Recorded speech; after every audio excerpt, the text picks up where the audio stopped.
The Honorable, the Judges of the United States Court of Appeals for the Fourth Circuit.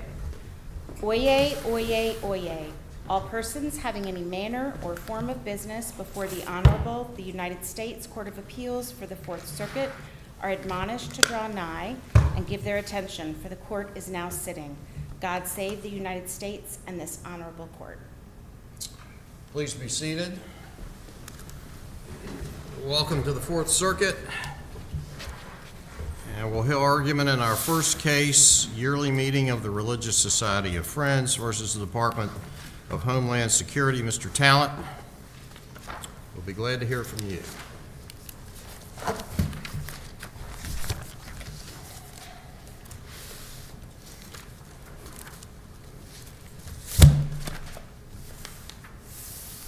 Thank you, Your Honor. Good morning, and may it please the court, Michael Talent for the federal appellants. Appellees are a group of religious organizations who have sued the federal government over the Department of Homeland Security's decision to alter who approves immigration enforcement actions at houses of worship. Well, let me confirm just as we start. The preliminary injunction of what we're talking about today only concerns places of worship. Yes, Your Honor. Nothing else. No other sensitive Right? locations. And even with the injunction, you can still go in with a warrant. With an administrative warrant, yes, Your Honor. Or a judicial warrant. Or a judicial warrant, yes, Your All Honor. right. This internal guidance does not change the legal authorities permitting the Department of Homeland Security to engage in enforcement actions at houses of worship. It does not specifically target houses of worship, and it does not claim to relieve the agency or its personnel of their obligation to comply with RFRA and the First Amendment when conducting enforcement operations. Well, let me cut to the chase as I see it here, particularly on RFRA. So if we look at pages 311, 312, 313, 14 of the appendix, you have the district court's opinion dealing with RFRA, and it addresses a substantial burden and goes through the various plaintiffs and what the court sees based on their evidence as a substantial burden. It's my understanding from the record that the government made no evidentiary representations. No evidentiary representations about whether they have a sincere religious belief, or I guess what we didn't put in, to my knowledge, we didn't challenge any of their So all the claims district court about- had to go on in making its substantial burden analysis is what the parties represented. And you had zero, and the various plaintiffs had a number of declarations that stated their rationale. And then the district court went on for the other part of the test, which was to analyze based on the burden, the compelling interest, and least restrictive means.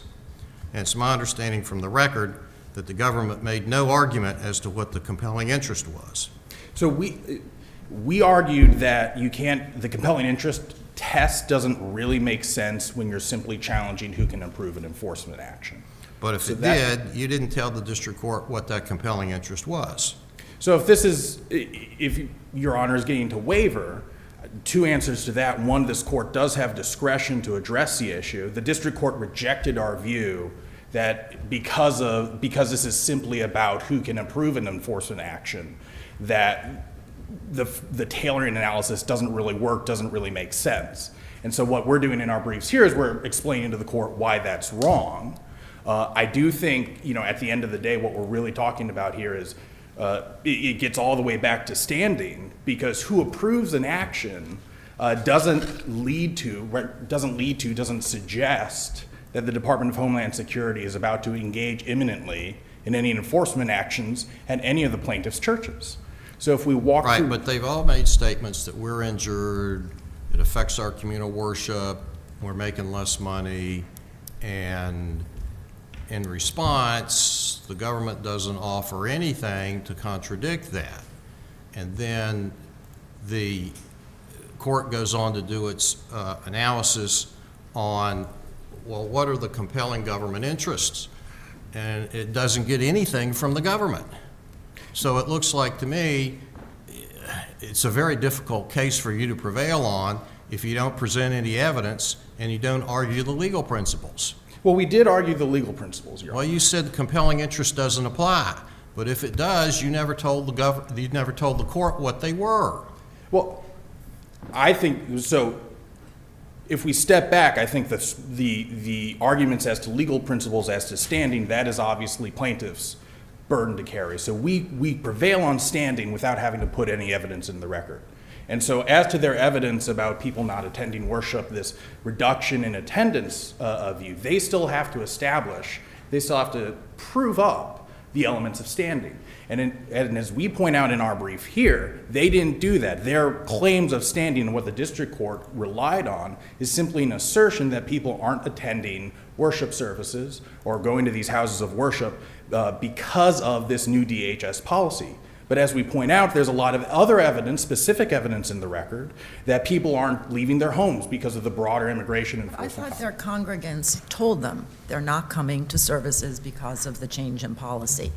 So two, I think, factual points to that, why that's insufficient. One, there's evidence in the record, again, that people are responding more broadly to the immigration enforcement But priorities they of have this. specific congregants saying to them, I'm not coming, and the reason I'm not coming is because of the change in policy. Why does it matter what other people are doing? Because under Clapper footnote 7, they still have to show that and this gets to my second point, but they still have to show that the congregants are reacting in predictable ways to the specific change in policy, to who is approving It and seems enforcing. pretty predictable. Well, they have some declarations that say that.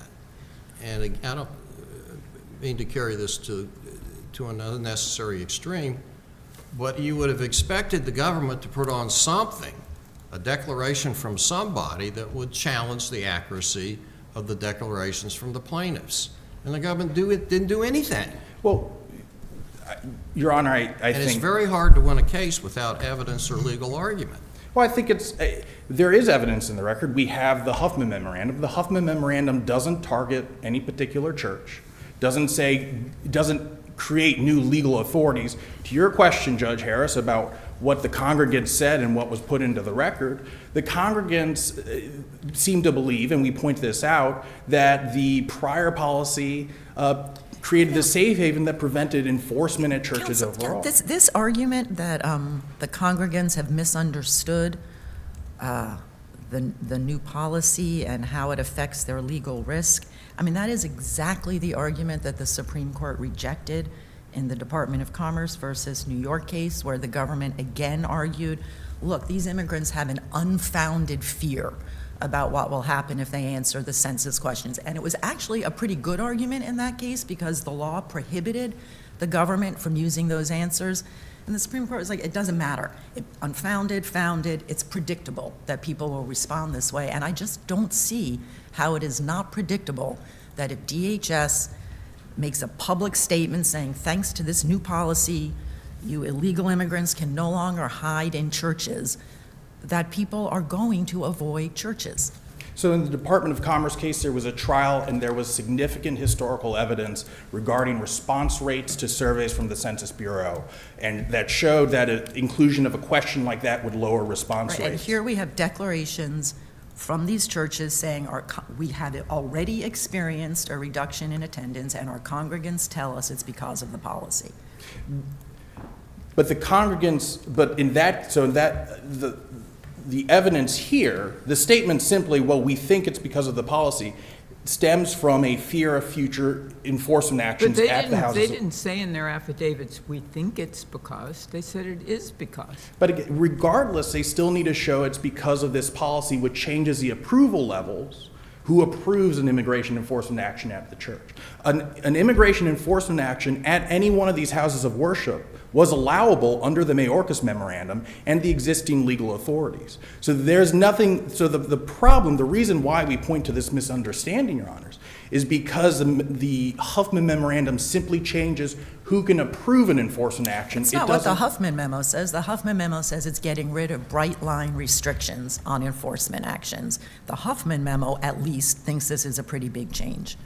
Well, it may be a big change in who approves an enforcement action, but it doesn't target a What are the particular. bright line rules it was talking about? Well, the The bright line rules was that headquarters under the Mayorkas memorandum had to approve an enforcement action. It wasn't an example where the Huffman memorandum doesn't say go forth and target churches. It doesn't say we are going to create new authority to target churches. The Department of Homeland Security still has to exercise existing legal authorities subject to existing legal restraints, such as RFRA, such as the First Amendment, and other existing legal obligations. Hey, this makes it a pretty prototypical Clapper fact pattern, because what the plaintiffs have come here and said is, well, the Department of Homeland Security in the future may engage in an enforcement action, and if they do, bad things will happen to us. Well, that's not imminent. That's not sufficient to show imminence under Clapper.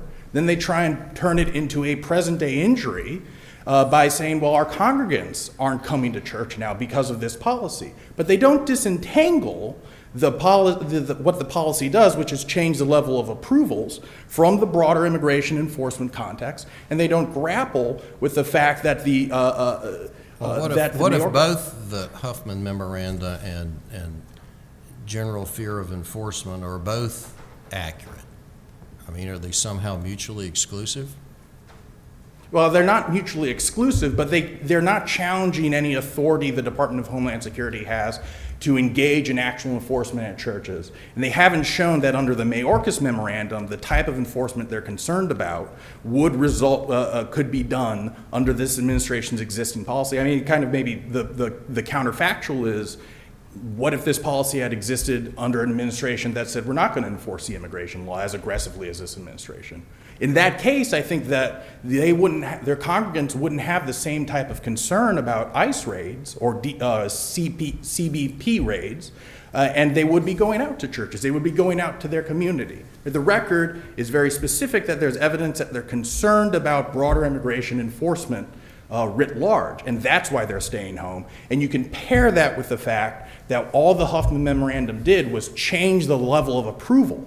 Why don't we just assume, for purposes of argument under RFRA, that there is a substantial burden? Why don't you tell us now what the compelling government interest is and why we should recognize any of that in view of your argument in the trial court? Well, to your second point, I'll just reiterate, you can exercise your discretion because we've presented argument about why the trial court's analysis is wrong. Why should we do that? Sorry. Why should we do that? I mean, how difficult was it to tell the district court, well, we have a compelling government interest in this circumstance, and here's what it is? Well, I think that the logic of it is when the challenge is to who approves an enforcement action, that is very hard, I think, to concept. Most tailoring analysis deal with direct regulation, something telling a party what to do. And so most of these challenges, a challenge to who is approving an enforcement action is going to, I think, is pretty clearly going to get nixed at the standing stage. Let me go back to a more basic question. I mean, why didn't the government, as an alternative argument, even if you thought this was not an appropriate time to discuss compelling interests, why as an alternate argument you didn't say, well, if it is, here's the interest? I'm just at a loss to understand the government's litigation position in the district court. Your Honor, I cannot unfortunately speak to trial strategy. I think at the end of the day, when we start talking about approval levels, compelling interest, this test overall, I've mentioned Clapper. I think we're really it's hard to conceptualize how to do that, partly because there's not really a meaningful judicial standard to apply in determining whether the executive has engaged in a proper tailoring decision as to what level of approval a particular enforcement action is going to get. That's why we bring up United States v. Texas and talking about standing, right? Counsel, can I ask you a question about the waiver? Because you say we can just exercise our discretion to forgive it, but this is an unusual case where, it's not as though the government just forfeited an argument. The government sort of refused to make an argument while the district court was asking for it. So the district court had an opportunity to react to the waiver, and the district court said, I'm holding this waiver against you because you haven't made an argument. I can't rule against the plaintiffs on likelihood of success under compelling interest. So I feel that to reach the argument now, we would almost have to say the district court was wrong. It abused its discretion in holding the government to its waiver. And how could I say that? Why would that be an abuse of discretion to tell the government, look, make the argument or don't make the argument, but if you don't make it, I'm holding that against you. I'm deciding this issue on waiver grounds. I think by acknowledging that this court has discretion to reach it, you could. Those cases are different. Those are cases where someone has forfeited an argument. The district court never had occasion to pass on it because it was never made in front of the district court. And then we say, we won't hold that forfeiture against you.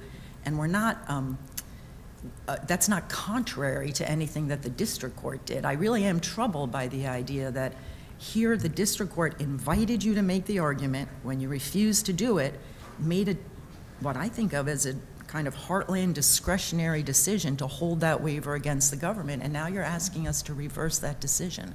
Well, I don't want to press too hard on the court's exercise of discretion, because I think all the compelling interest arguments that we point out in our brief are equally applicable at the threshold stages of justiciability and the substantial burden test, because they all show that this is the question here is, can the plaintiffs challenge the executive's decision that someone else is going to approve an enforcement action at a house of worship? That's a standing issue. I don't understand how that connects to compelling interest. Well, it's a similar type of argument. The compelling interest argument we make in our brief, we point out, is the government has a compelling interest in immigration enforcement and in ordering its discretionary decisions about who approves an enforcement decision in a way that it views as most. That might be true at the 30,000-foot level, but here we're talking about a specific topic. Right. Churches. What's the compelling interest that you represent today for churches? It is what we put in the brief, Your Honor. It's the executive has a compelling interest in enforcing the law and in ensuring that the discretion, setting who can decide it. Can I just one follow-up Yes. question on the compelling interest issue? So my concern is that the reason you didn't want to argue compelling interest in the district court is because it is kind of contrary to the through line of your whole argument that there's really no difference. This is just such a minor thing about what level the approval is, like it wouldn't have any effect in the real world, but then you have to turn around and argue, oh no, we have a compelling interest in the difference between the old level of approval and the new level of approval. It actually makes an enormous difference to us. And that's why I think you didn't want to argue it. I'm surprised to hear you say that your compelling interest argument is the same as your standing argument, because from what I can tell, they're diametrically opposed. So I don't want to, if I represent the same, that's not what I wanted to represent. I Okay. wanted to represent that there is a similarity in them, or there's not a tension in them, and I'll just be real quick because I see I'm in my rebuttal time. First, because it illustrates the difficulty of establishing, of showing how the courts can employ meaningful standards to measure the executive's exercise of discretion to determine who would engage in, who would approve an enforcement action. And that's one of the factors in United States v. Texas that led the court to conclude there was no justiciability there. And then more broadly, I think it showed, to your point, there's no tension in the change, because even though the new policy makes enforcement of the immigration laws more effective, it is still plaintiff's burden under Clapper to show that an enforcement action is imminent and not imminent, to establish that it's not speculative and not hypothetical. And that's what they need to show traceability, even for third parties. All right, thank you very much. You've got some rebuttal time, Mr. Gerard.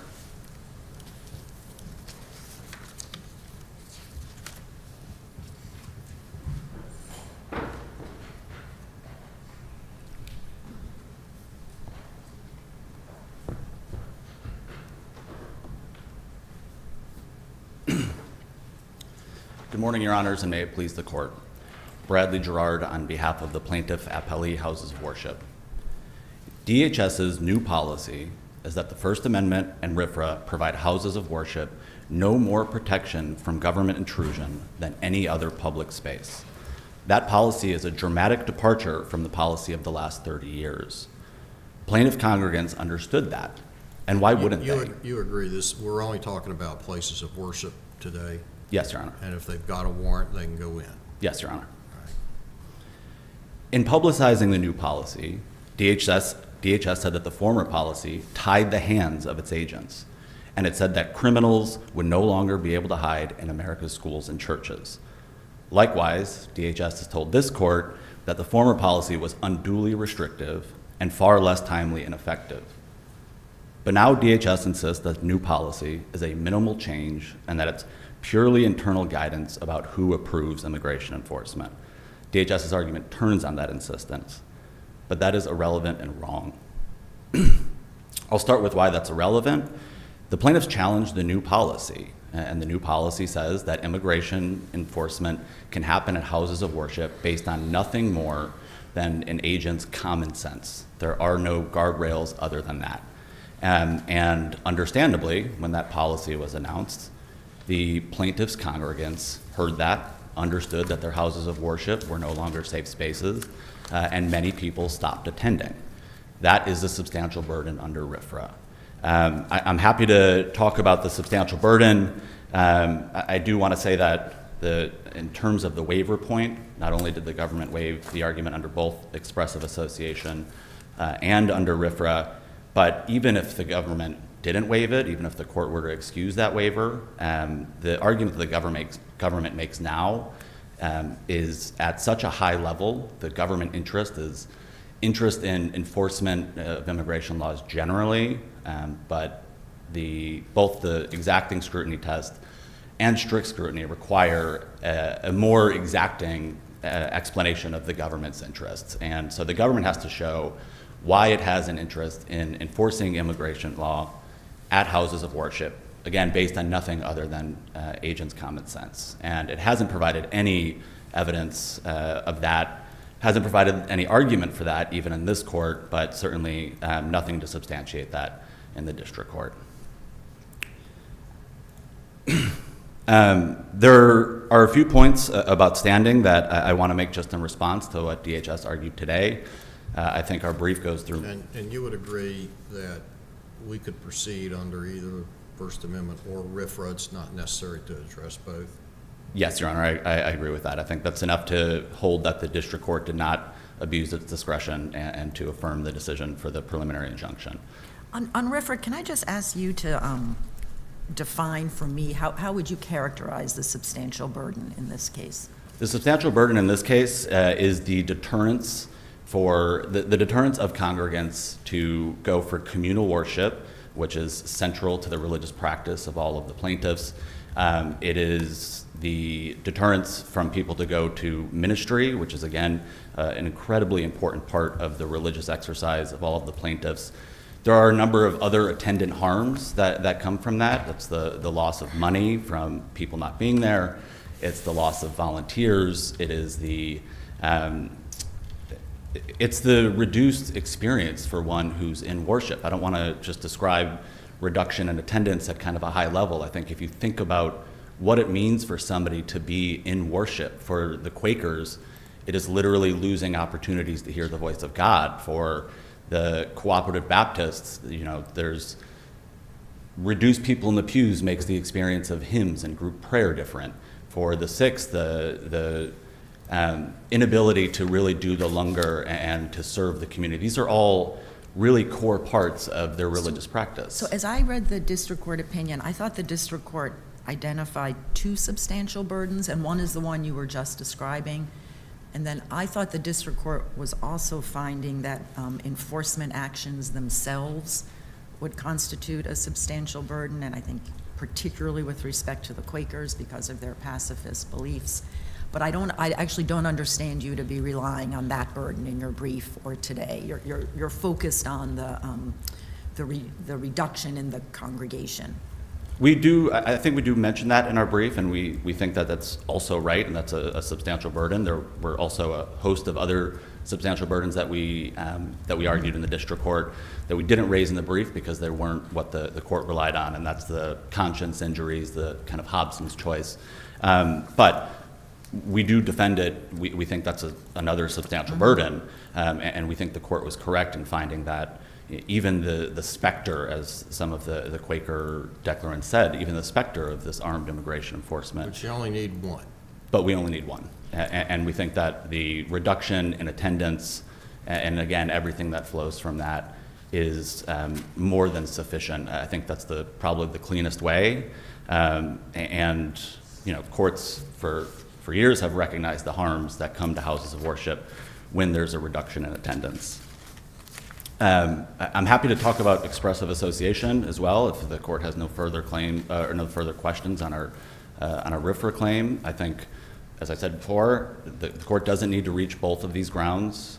One is enough to affirm the district court's preliminary injunction, but to the extent that it wants to, the standard is not a substantial burden standard. It's a lower standard, and that's whether the government action significantly affects the right to gather for worship. And I think for all the reasons that I just explained, and especially against the backdrop of what the Supreme Court has said time and again, including just last week in Davenport, that the right to expressive association protects against not only heavy-handed frontal attacks, but also the more backhanded type of interference with expressive association rights. And so I think for the reasons that I just stated under RFRA, we've satisfied the significantly affects test, and for the same reasons that the government fails under strict scrutiny, it can't satisfy exacting scrutiny under expressive association. I don't want to just march through the brief. I think all of the points that we need to make, we've made in the brief. If you have questions, I'm happy to continue, but I don't want to stand up here just to take the court's time. Thank you very much. Thank you. Mr. Talent, you've got some rebuttal time left.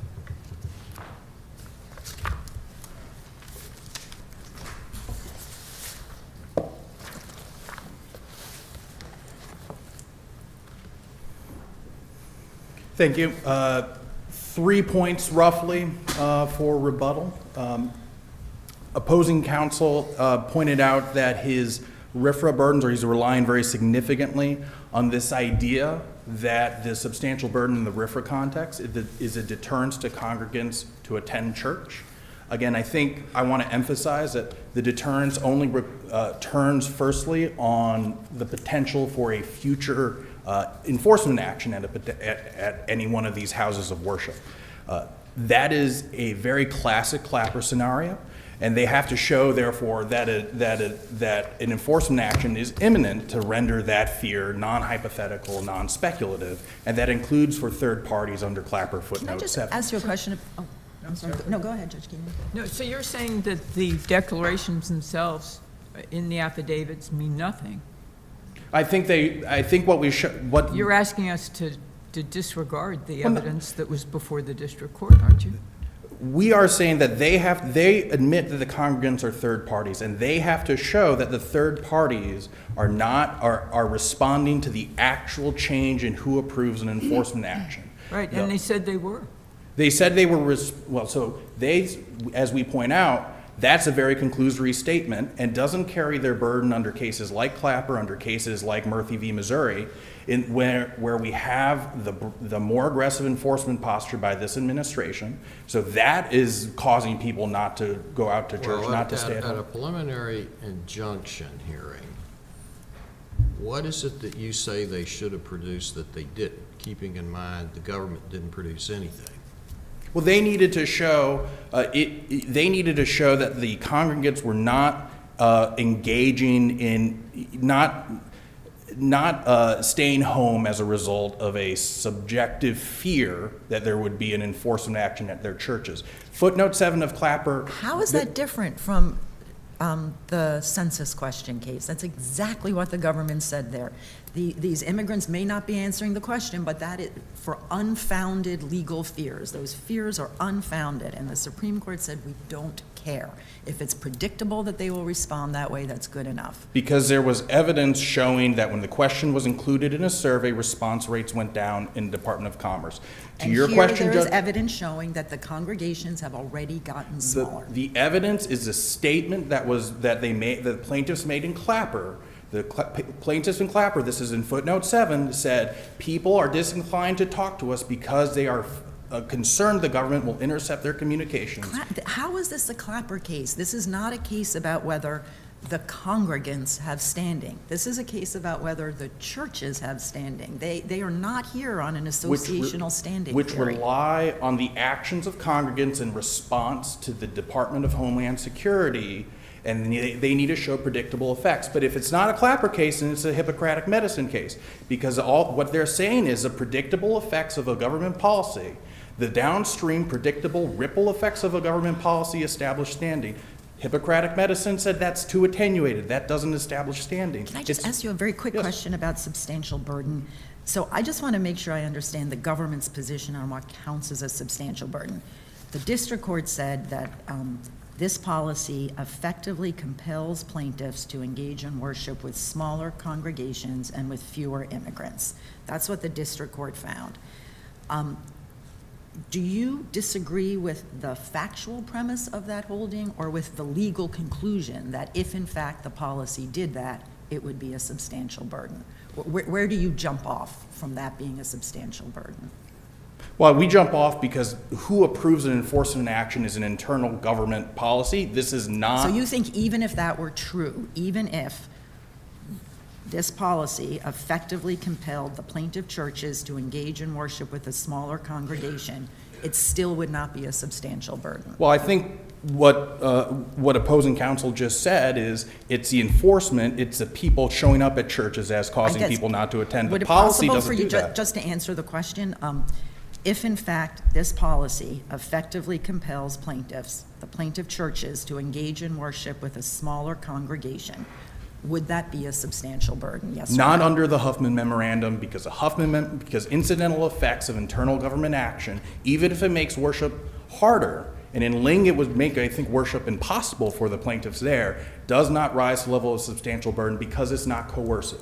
Who approves an enforcement action is not coercive, and that's a test under Bowen v. Roy, under Louis Liberty University, and just, Judge Agee, you've brought up warrants. I'd like to point out and just kind of underscore our argument in the brief that that undermines plaintiffs' redressability point.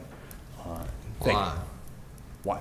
Why? Because they need to show that if their argument is the level of enforcement, the deterrent effect, I think is what my friend said, is what's keeping people from churches. The fact that they can't get relief on administrative warrants undermines their claim that there won't be an enforcement action Well, wouldn't there at be a a church. difference between law enforcement proceeding under their view of common sense and proceeding under a warrant that's issued?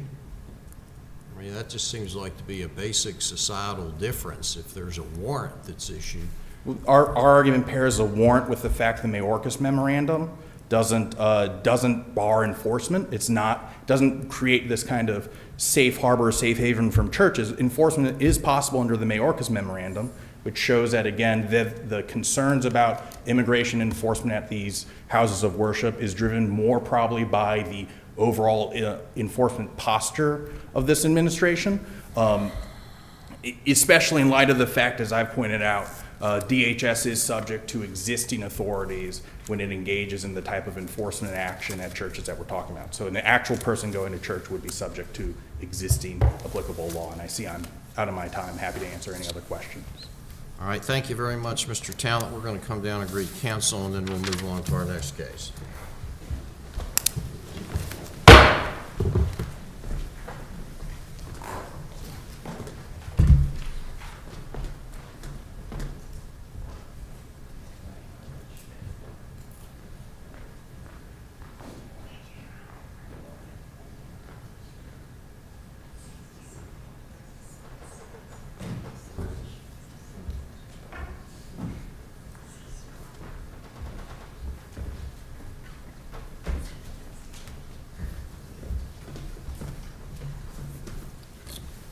All right, please be seated, and the counsel for the next case will come on up.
All right, this is Watley versus Lackey. Mr. Callahan. Yes, Your Honor. Good morning. Matthew Callahan from the ACLU of Virginia on behalf of plaintiff appellant Curtis Whately. The First Amendment presumptively binds government conduct, and the government speech doctrine represents a narrow exception from that for cases where the government is required to express a view or a message in the implementation of its program. The personalized license plate program created by Virginia here does not bear the hallmarks of the government speech doctrine. They opened it up for drivers to create their own personalized message, and drivers have taken advantage of that to the extent of 930,000 plates circulating with personalized messages requested by over 11% of the drivers in Virginia. This is paradigmatic of the kind of public forum that drivers are able to take advantage of First Amendment protections, and speakers in a number of different contexts have those protections. Aren't you, Mr. Callahan, though? It seems to me that as a threshold matter, you're asking us to consider this as a message that the drivers are conveying. Why isn't this simply an action by the government to say, if you want to substitute your own identification for the government-issued alphanumeric identification, why isn't it simply a substitution of identification? Why is this necessarily a message? It seems to me you're baking in to your analysis that this is a message, and you've got to explain to us first why it's a message rather than simply an alternate form of government identification. Yes, Your Honor. Well, I'll note that in the beginning, the personalized license plate program itself identifies these as messages and states that drivers can request their own message. That's the language the government uses to refer to the personalized character combinations. Right, but I'm here. asking you why it's a message as opposed to simply an alternate form of identification on the government plate. Well, Your Honor, there is an expressive element to the requested character combination. I think the whole purpose of the complaint in this case was to eliminate Mr. Whately's ability to express that message about law enforcement in the nation. And the burden is actually on the government in a government speech case to show that it was expressing messages through the medium that it's using in order to take advantage of the exemption from the First Amendment, whereas a private speaker is presumed to have First Amendment rights. So I think it's a reversal of the burden, first of all, to say that Mr. Whately has to demonstrate that there is an expressive element to his message, but I think that's clearly present here. And the Supreme Court in the Mattal case pointed out that the brevity of trademarks, for instance, was not incompatible with the determination that those trademarks were expressive in nature and were able to take advantage of the First Amendment. So we're dealing here with, again, like a series of characters and numbers that had great deeply personal meaning to Mr. Whately, as he's alleged, and were perceived as having that meaning by the complaint, and indeed were actually revoked by the government on the basis that it expressed content violating their guidelines, which again depends on the government interpreting those license plate characters as expressing a message. So I think all across the board we have a message, we have Mr. Whately's message that's at issue in this case. And while this case shares some aspects with the Walker case, which considered license plate designs, that is the graphics and the slogans that states place on license plates, it also is meaningfully different for purposes of the factors of the government speech analysis. And I'll just walk through those factors quickly. There are the history of the expression at issue, the public's likely perception of the expression at issue and who was speaking, and then lastly, whether the government directly controlled or shaped the expression at issue. All three of these differ meaningfully from the Walker analysis that the district court and the commissioner rely on here. Under the history of license plate designs as opposed to character combinations, there's a rich history of states putting their own messages on license plates, including through legislative acts, through commissioning designs from private parties. And that history guided the court to find that the private third-party submitted designs on the license plates would not be distinguishable from both a reasonable person's perception of the license plates and the history as being different from those designs. For example, the state itself, through the legislature, commissioned a license plate that said Mothers Against Drunk Driving to celebrate a local community group in Texas. But a third-party submitted design submitted to the license plate program that was at issue in Walker celebrated the Rotary International Club. From a reasonable observer's perspective, they wouldn't know whether a plate celebrating one civic institution was requested by a personal driver and therefore private speech, or if it was commissioned by the legislature and therefore was paradigmatic state speech. In this record before this court, there is no expressive dimension to any license plate character combination requested by the state of Virginia, either now or all through its history of issuing license plates. The license plate functions merely as a kind of fingerprint to identify the vehicle. And fingerprints themselves, of course, are not expressive speech. Well, Walker was, I believe, that was a 5-4 decision. Yes, Your Honor. And then the Supreme Court in Tam went on to say that Walker is the outer limit of the government speech doctrine. Yes, Your Honor. And this certainly exceeds the boundaries of the Walker decision. In Walker, we were dealing with 350 license plate designs, and that's the entire number of license plate designs. That includes all of the ones that were issued by the state, in addition to those that the third parties submitted through the private program. Why do numbers make a difference in Well- terms of the analysis? Because the Supreme Court has said they do. In both Summum and in Tam, the Supreme Court found that the number of elements there was relevant to the analysis. In Walker, it said the precise number is not dispositive. But nonetheless, in Tam, the court considered that there were over 2 million trademark entries in the Federal Registry and found that that mitigated against a finding of government speech because the government was babbling prodigiously, it was contradicting itself. It was hard to imagine the government meaningfully intending to communicate every one of those 2 million messages. We have nearly 1 million messages here circulating on the streets right now, and that's not including historical plates that were issued before, the plates that might be issued subsequently in the program. So this certainly looks, in orders of magnitude, much more like the babbling of Mattal in Tam versus Tam than it does the like limited number of license plate designs in Walker, the dozen monuments in Summum, and the other cases where the government has found, the courts has found government speech. I'd just like to briefly address the control element here, because I think there are meaningful differences there between the Walker analysis and the analysis of the Virginia's program. So the Walker guidelines that the board was using to issue the personalized license plate designs in Walker had much more discretion baked into them. They were allowed to reject any plate that was offensive to any member of the public, which is a searching inquiry into the content of the license plate. The guidelines in this case are much more mechanical. They involve terms of art like The profanity. outlines here are much more what? I just didn't hear what you said. Mechanical. They are terms like excretory, profane, obscene, terms that have like a legal meaning that the board can use to determine the boundaries of when it's going to exercise its discretion. The board is not being asked to make independent determinations about whether or not a license plate is appropriate.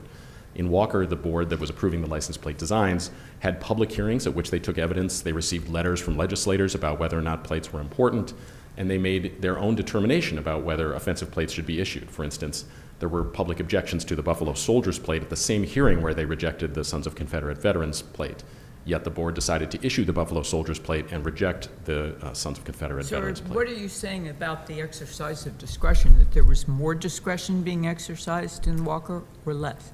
Yes, Your Honor, more discretion. So the standard for this third element of the government speech test is that there has to be actively, the government has to actively have controlled or shaped the speech.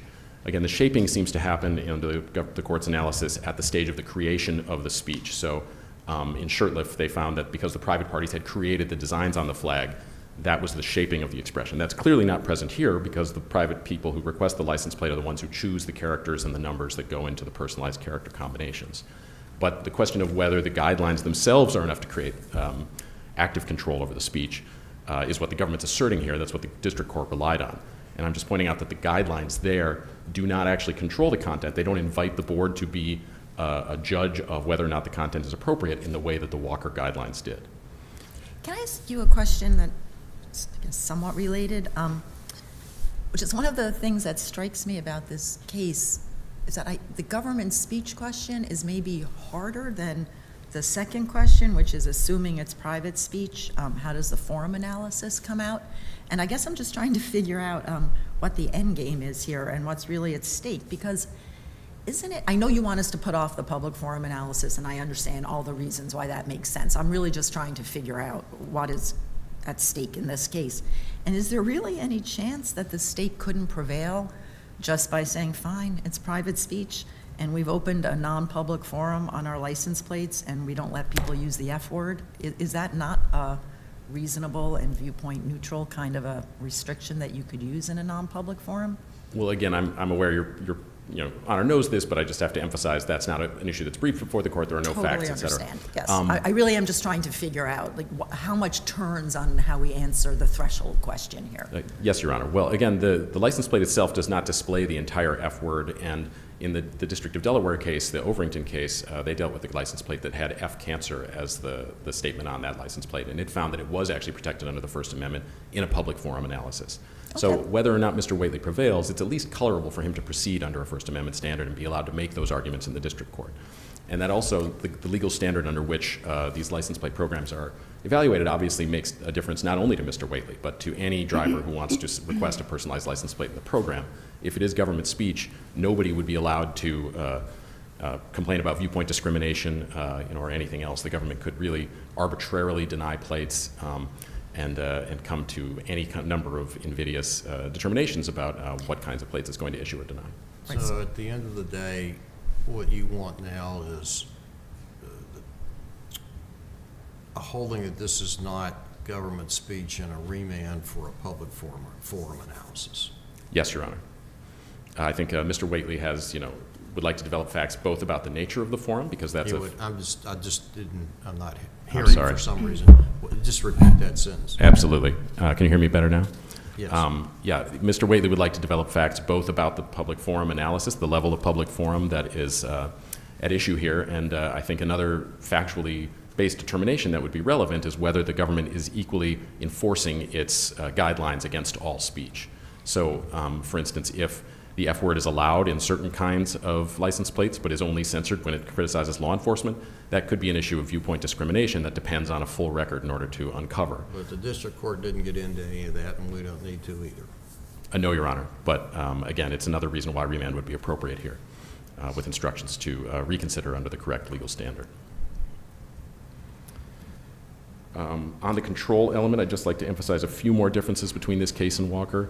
One is that the driver here requests that the license plate character combination be displayed and that the character combination disappears as soon as that driver stops wishing it to be displayed. That's different from the Walker designs, where the government actually took ownership of the designs in question, continued to offer them prospectively to any driver who requested them, even if the third party who submitted them went out of business or subsequently wished that they hadn't submitted the design.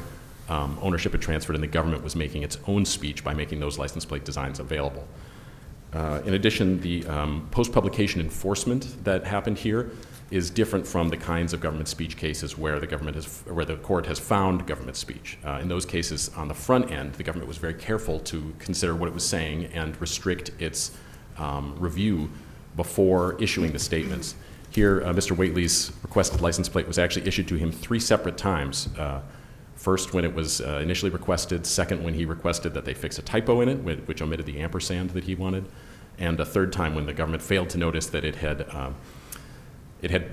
put in a hold order on the plate itself. And if the government is really claiming that it has a compelling interest in expressing a message or a view through these license plates, this kind of loosey-goosey issue it first and wait for public complaints posture is simply incompatible with that interest in the government making a statement. With that, I'm happy to assist the court on any other questions. Got anything else? Barbara, you okay? All right, thank you very much. Thank We you. have some rebuttal time. Mr. Taylor?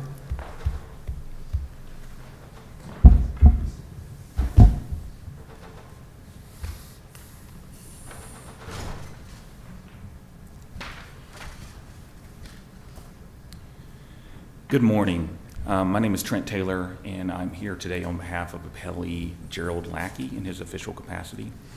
And there are a few points I want to make and obviously answer any questions that you have. But as a preliminary matter, we ask that the court affirm the district court's what we think was a very well-reasoned and thoughtful decision. Let me start with this. A license plate is not a bumper sticker. Unlike a bumper sticker, the license plate belongs to the Commonwealth, literally. Virginia Code 46.2-713 says so. The license plate, contradicting this point that opposing counsel just made, the license plate always is owned by the Commonwealth. I don't see why that looms so large for you. I mean, all of these public forum cases are about government property that has been opened in some sense to at least a contribution by private individuals into the kind of speech that takes place on that government property. So how much I'm not really seeing how far that advances the ball.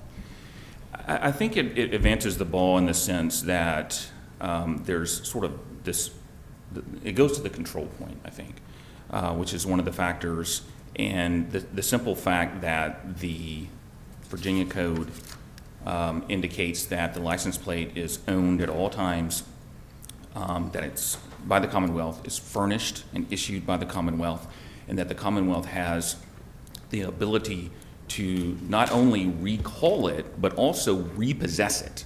So they can actually go to someone's house and unscrew the plate from their car and take it back. That's control. And I think that is... Well, how's that any different in a more traditional public forum analysis where the government just closes the forum? Well, I think that, you know, one of the points that I think is important and sort of a distinction here from some of the other cases is that the registration numbers on the license plate, they have their own functional purpose. And that is speech in and of itself. Can I tell you what concerns me about this line of argument, which I really do understand? Basically, these are government property, they're government IDs, they serve a government function, they're highly regulated, and so the public is going to associate everything on these plates with government speech. So that is exactly, almost word for word, the argument that the Supreme Court rejected in that whole line of equal access cases in schools, where it was the same argument. This is these schools, it's government property, they serve a government function, they are heavily regulated, it is a complete government enterprise. So of course, any speech that takes place in the midst of that government enterprise is government speech, and it will be understood that way by the public. And in every single one of those cases, Widmar, Lamb's Chapel, Rosenberger, the Supreme Court said that is wrong. Even in the midst of this highly regulated government enterprise, if the government allows for sort of individuals to contribute to what is said, that's private speech, and the public will understand it that way. There's a big difference between the government just allowing people to speak in the midst of a government enterprise and the government itself speaking. And so I don't see why those cases don't kind of control here. Sure, and let me answer that first of all by saying those cases come after a finding that a public forum has been opened up. And that's sort of the second point that we don't really get to here, at least it's our position that we don't get to, because it is government speech. So there's a finding that it's government speech. You never actually get into those other... But why didn't the government open the forum in this case by creating the vanity license plate program? It clearly had a financial incentive. It's raking in millions of dollars. I don't say raking in. You know, it is getting the taxpayer money support. It's the government made a decision. We're opening up to the public for a price the right to participate in how the license plate is configured. So why isn't that the government opening up the forum? Because the registration numbers can be seen on two levels. And the first and most important level is it identifies who the driver of the vehicle is. And that doesn't change. That's regardless of whether it's a personalized plate or a standard issue plate. And there's a hit and run. The law enforcement can say, oh, it was this particular vehicle because this is the registration number on there. There's an Amber Alert. There's toll enforcement. There's lots of reasons why that's there, and that doesn't change regardless of whether an individual chooses which particular combination. But there's expressive content. Certainly you have to agree that there is expressive content being exercised in this vanity license plate program, and the government has allowed it to continue because it's financially profitable. So 2 points on that. First of all, I think it's pretty easy to overstate how expressive one can be within the limitations of the personalized license plates. And they're not saying, oh, you can say whatever you want within this space. You have 7.5 characters. You can use letters, numerals, and then 3 special characters. And that didn't include some of the more interesting ones like an asterisk or $sign or anything like that. Well, how is this any different, though, really, than TAM? The Supreme Court in TAM's found it very significant that you had 2 million trademarks. And you're certainly going to know what a trademark is and identify that with the particular company, individual, industry.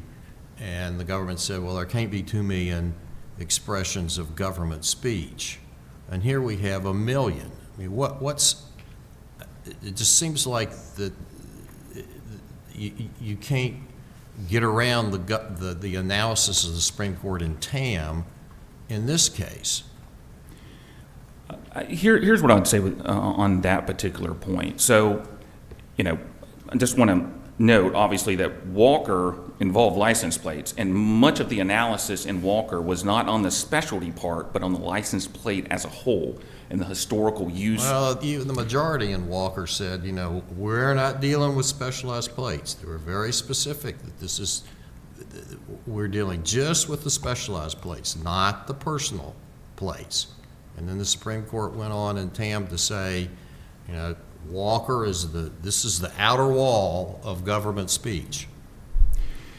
And I would say, well, first of all, let me address that point, and then I want to address the Mattal or TAM case. So the outer bounds language, first of all, that was dicta.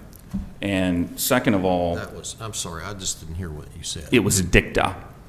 And some of the district court decisions that have ruled, of the last 5 district court decisions that have come down on this The issue. Supreme Court doesn't like it when we ignore their dicta. That may very well be I can tell true. you from personal experience. Of the last 5 district court decisions that have come out on this issue since 2022, since the Shurtleff case, 4 have found government speech. And it would be our position that this case is stronger than in Walker. Because in Walker, there was some question about whether the state was expressing a message through a license plate design, whether I'd rather be golfing specialty plate was really serve some kind of function. Here, I don't think there's any question that the registration numbers do serve a function, and they are speech as defined by a number of courts. But to get back to, and so what I would say is if Walker is in fact the outer bounds, if it's the upper deck of a stadium on this issue, we are firmly within the stadium and even on the pitcher's mound because of the chief purpose of the registration numbers having, being to identify the vehicle. Now, to address the Mattal point, it's our position that Mattal is quite different here, and I think it's important to first of all note that of the 3 factors that the Supreme Court has said should be analyzed here, the court found that all 3 factors went against government speech. And for instance, on the history point in the Mattal/TAM court, I think the Supreme Court likes to call it TAM. I think in our briefing we use the Mattal, but it's the same case. There, the Supreme Court said that trademarks have not traditionally been used to convey a government message.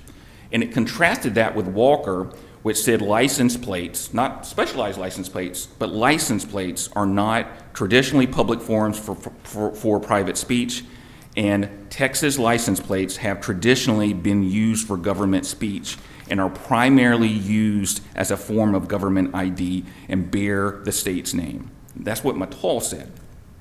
Now, on the second factor, which is the public perception, Mattal said that there is no evidence that the public associates the content of trademarks with the federal government.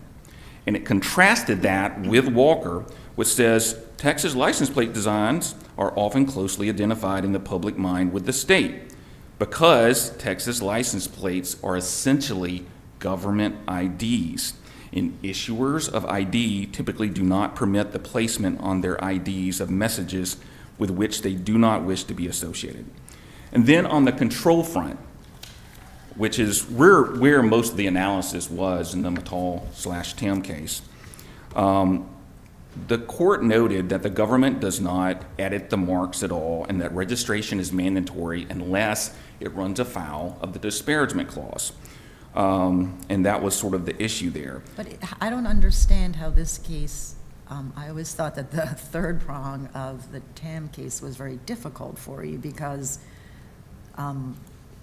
the argument there was, look, they screen for disparagement, and that shows control. Like, they have editorial control over these marks. And that seemed to me very parallel to the argument you're making, that, look, we screen for obscenity and excretory functions, and so we have the same kind of editorial control. And if that wasn't sufficient in Tam, why is it sufficient here? Well, I certainly recognize at a surface level that it's easy to sort of say, yeah, it's pretty similar. But I think if you actually look into it a little bit more, I think it is quite a bit different. And part of that's because on the trademark front, the PTO makes clear that registration does not constitute approval of a mark. It's really only on disparagement, whereas the control that the DMV exercises here, they first of all can find the possible combinations of characters, and they really do edit and shape the message because, if you're trying to put in what you want for your personalized plate, it will reject it. And there's a sort of screening process that will not allow you to select any number of combinations. I'm sorry, and that's different from Tam because there was no sort of kind of in Tam you can get a mark whether or not it's disparaging, and then... Well, it's reviewed, but it's really reviewed on a very narrow basis, which is just disparagement, whereas here we have the guidelines, which identify any number of reasons, and certainly I know that the other side has tried to minimize those, but it certainly goes beyond disparagement. I mean, I think that what I find very hard about this factor, I guess, and I think what the court was kind of reacting to in Tam, where they said, look, the fact that you screen for disparagement doesn't really answer the question here. And the question we're trying to decide, right, is whether the government is speaking on its own behalf through a third party or whether the government is regulating the speech of third parties. And so it's hard for me to see how the fact that the government is regulating the speech answers that question. I mean, it could either be that the government is screening to make sure that its message is being conveyed through the third parties, or that the government is regulating third-party speech. Do you see what I'm saying? It's almost kind of circular. And so I read Tam to be saying, look, we need the kind of regulation that is indicative of the government kind of setting the message and then making sure third parties are conveying it properly versus this is just the government regulating third-party speech, which it's not supposed to do on a viewpoint basis. I understand your question and the point, but I do think it is really important, this idea that the registration numbers themselves are speech. And I think that makes that different because both Summum and Walker sort of dealt with a situation. Frankly, Vista Graphics case, which was unpublished in this court, dealt with the case where there's another private party. So whoever has a cell phone on, turn it off, or the marshals will come get it. All right, I'm sorry, go ahead. Sure. That private party sort of created the content and then gave it to the government. And some of them in particular said, look, there can be different interpretations of a message, but if it's government speech in the first instance, that ends the inquiry. And it's our position that because the registration numbers are, in fact, speech, they convey information, they communicate a message, otherwise why would they exist? That makes it different from the rest of these. And we cite to the Universal City Studios case for that front, the Bernstein case, which talks about computer source code, but I also wanted to mention the Sorrell v. IMS Health Supreme Court case, which held that prescriber identifying information is speech for First Amendment purposes. And there, the court rejected the view that mere disclosure and dissemination of information is not speech protected by the First Amendment. So I think that's an important point, an important distinction between this case and some of the rest of them. And I think the district court decisions that, like I said, 4 of the 5 have come out in favor of the government speech over the last few years. They all make that distinction, and that's what differentiates their holdings from some of the other district court cases that have held. Can I just, while I have you, can I just ask you a question that is, I guess, the mirror image of the one I asked your colleague? I am just really thinking a lot about how there's sort of 2 questions in this case. Is it private speech? And then if so, can it be restricted the way the state did here, consistent with public forum doctrine?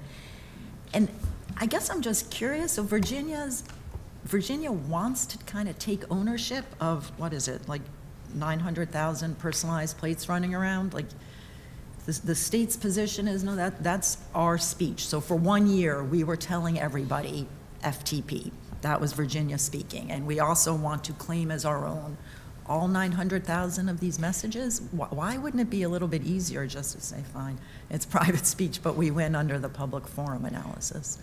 Well, I think they do take ownership of it, but not the message that's FTP. They take ownership of, this is the vehicle. If you don't take ownership of the FTP message, I don't understand how it's government speech.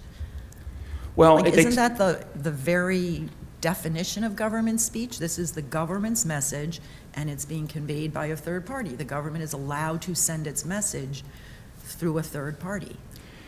This is where I think the guidance in some of them is very helpful, because it said and sort of dealt with this situation where you have a public monument and different people may take away different messages from it. And I think that's what's happening here, because So it is your speech, but FTP could mean a whole bunch of different Yes. things. So you don't have to take ownership of all of the possible That's messages, exactly right. is what you would say. And Okay. FTP, when I first saw that license plate, I didn't know it was personalized plate, because there's no distinction between personalized and non-personalized plates on a Virginia license plate. And I just assumed it was, randomly selected. And I think that's what most people would likely think. And the chief purpose of that is to say, So why would the public think that a plate that has Tom or Mommy, or that's government speech? The government speech is, if this person is in a hit and run or they go through a toll, then the driver of this vehicle that can be identified as TOM, that's who will get sent the photo toll enforcement. Or the officer radios in and this is the person who did the hit and run. I think I'd asked this before. I don't see the difference between that and the trademark. I mean, you can identify where the trademark came from. The trademark, I think if you look, and like I said, I understand that point at a surface level, but I think if you actually go through and look at the distinctions where there is no ownership of a mark, the government never takes ownership of a mark. Whereas here, the license plate is very tightly controlled in every form and fashion, including the fact that they have their own review board, a 10-member review board that determines when a plate can be recalled. So I think there is distinctions between TOM and here, and that Walker is much closer and really governs this case. See that my time is up. Thank you, Your Honors. We ask that you affirm the district court. Thank you, Mr. Taylor. Mr. Callahan, you've got some rebuttal time.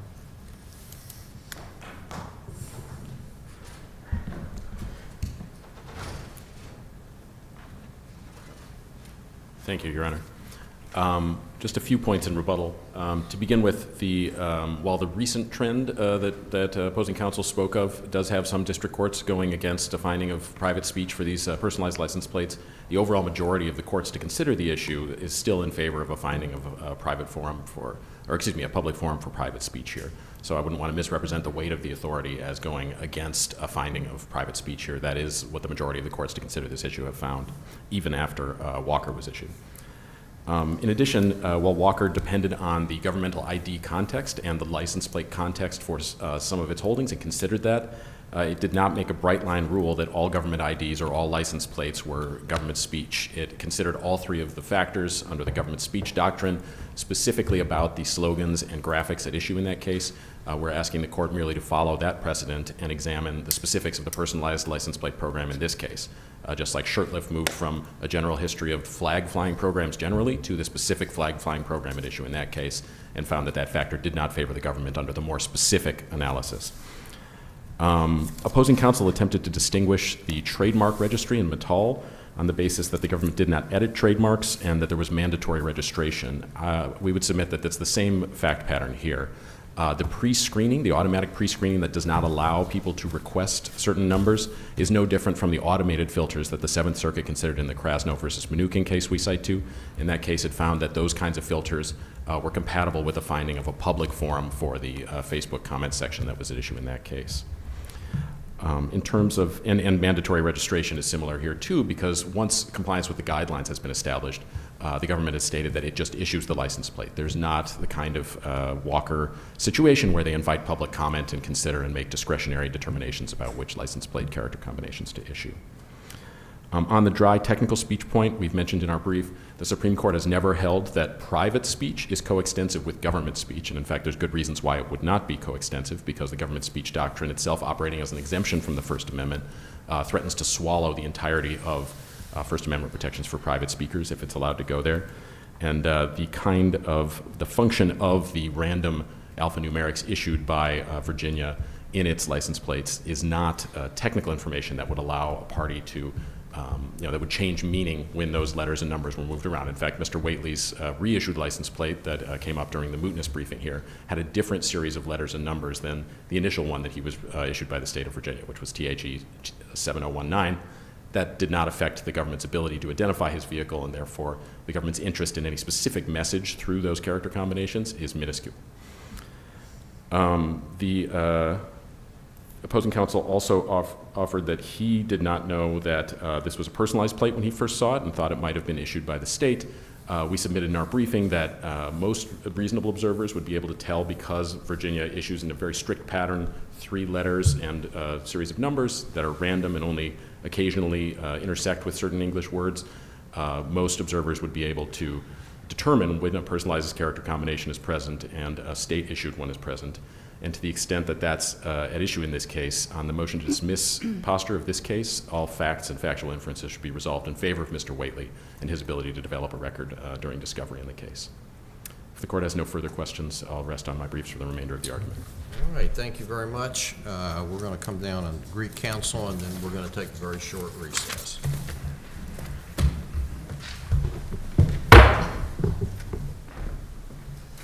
This honorable court will take a brief recess.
Inc. versus Meritain Health et al.'s.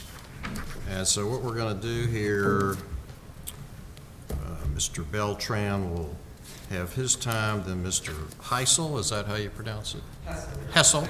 You'll have yours, and then Mr. Waters, you'll do your part, and then we'll come back for the rebuttals by appellant's counsel. So, Mr. Beltran, we'll hear from you.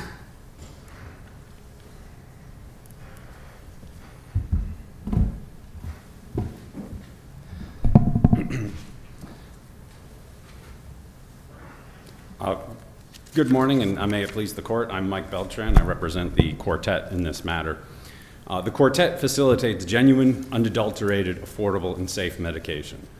Nonetheless, Gilead obtained a preliminary injunction enabling price discrimination, charging Americans 10 times international prices. I want to focus on 3 things today.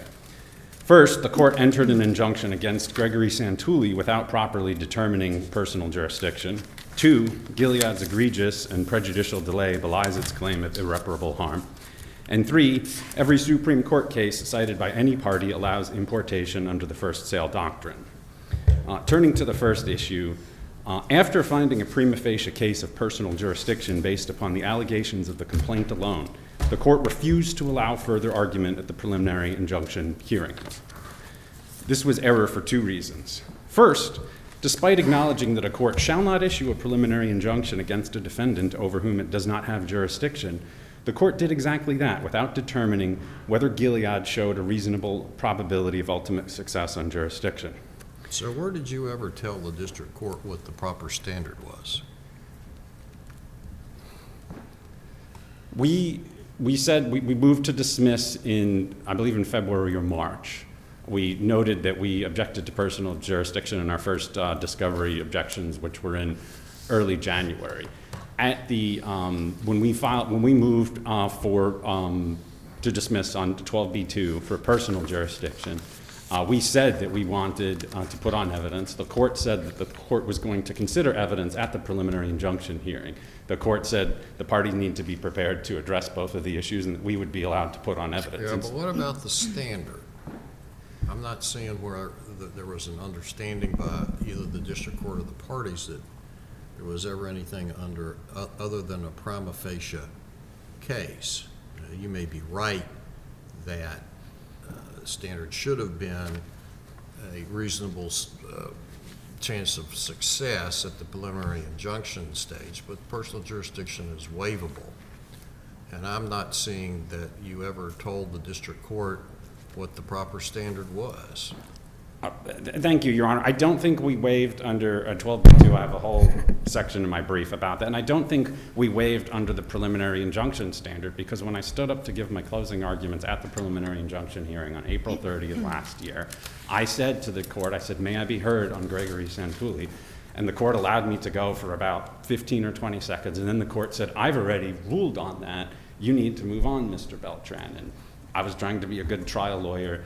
I did when a federal district judge tells me to move on, and the court said she'd already decided that. I felt I had to move on. I didn't feel that, I could argue further at that point. But the court specifically said that it was going to entertain it at the preliminary injunction hearing. Then the court adjudicated it just on the 12b2 standard, on the papers, on the face of the complaint, the prima facie case. Well, look at the page 2114 of the appendix where you're making your argument about personal jurisdiction. There's footnote 4, and that you say, finding that a prima facie case of personal jurisdiction has not been made is not sufficient for a preliminary injunction.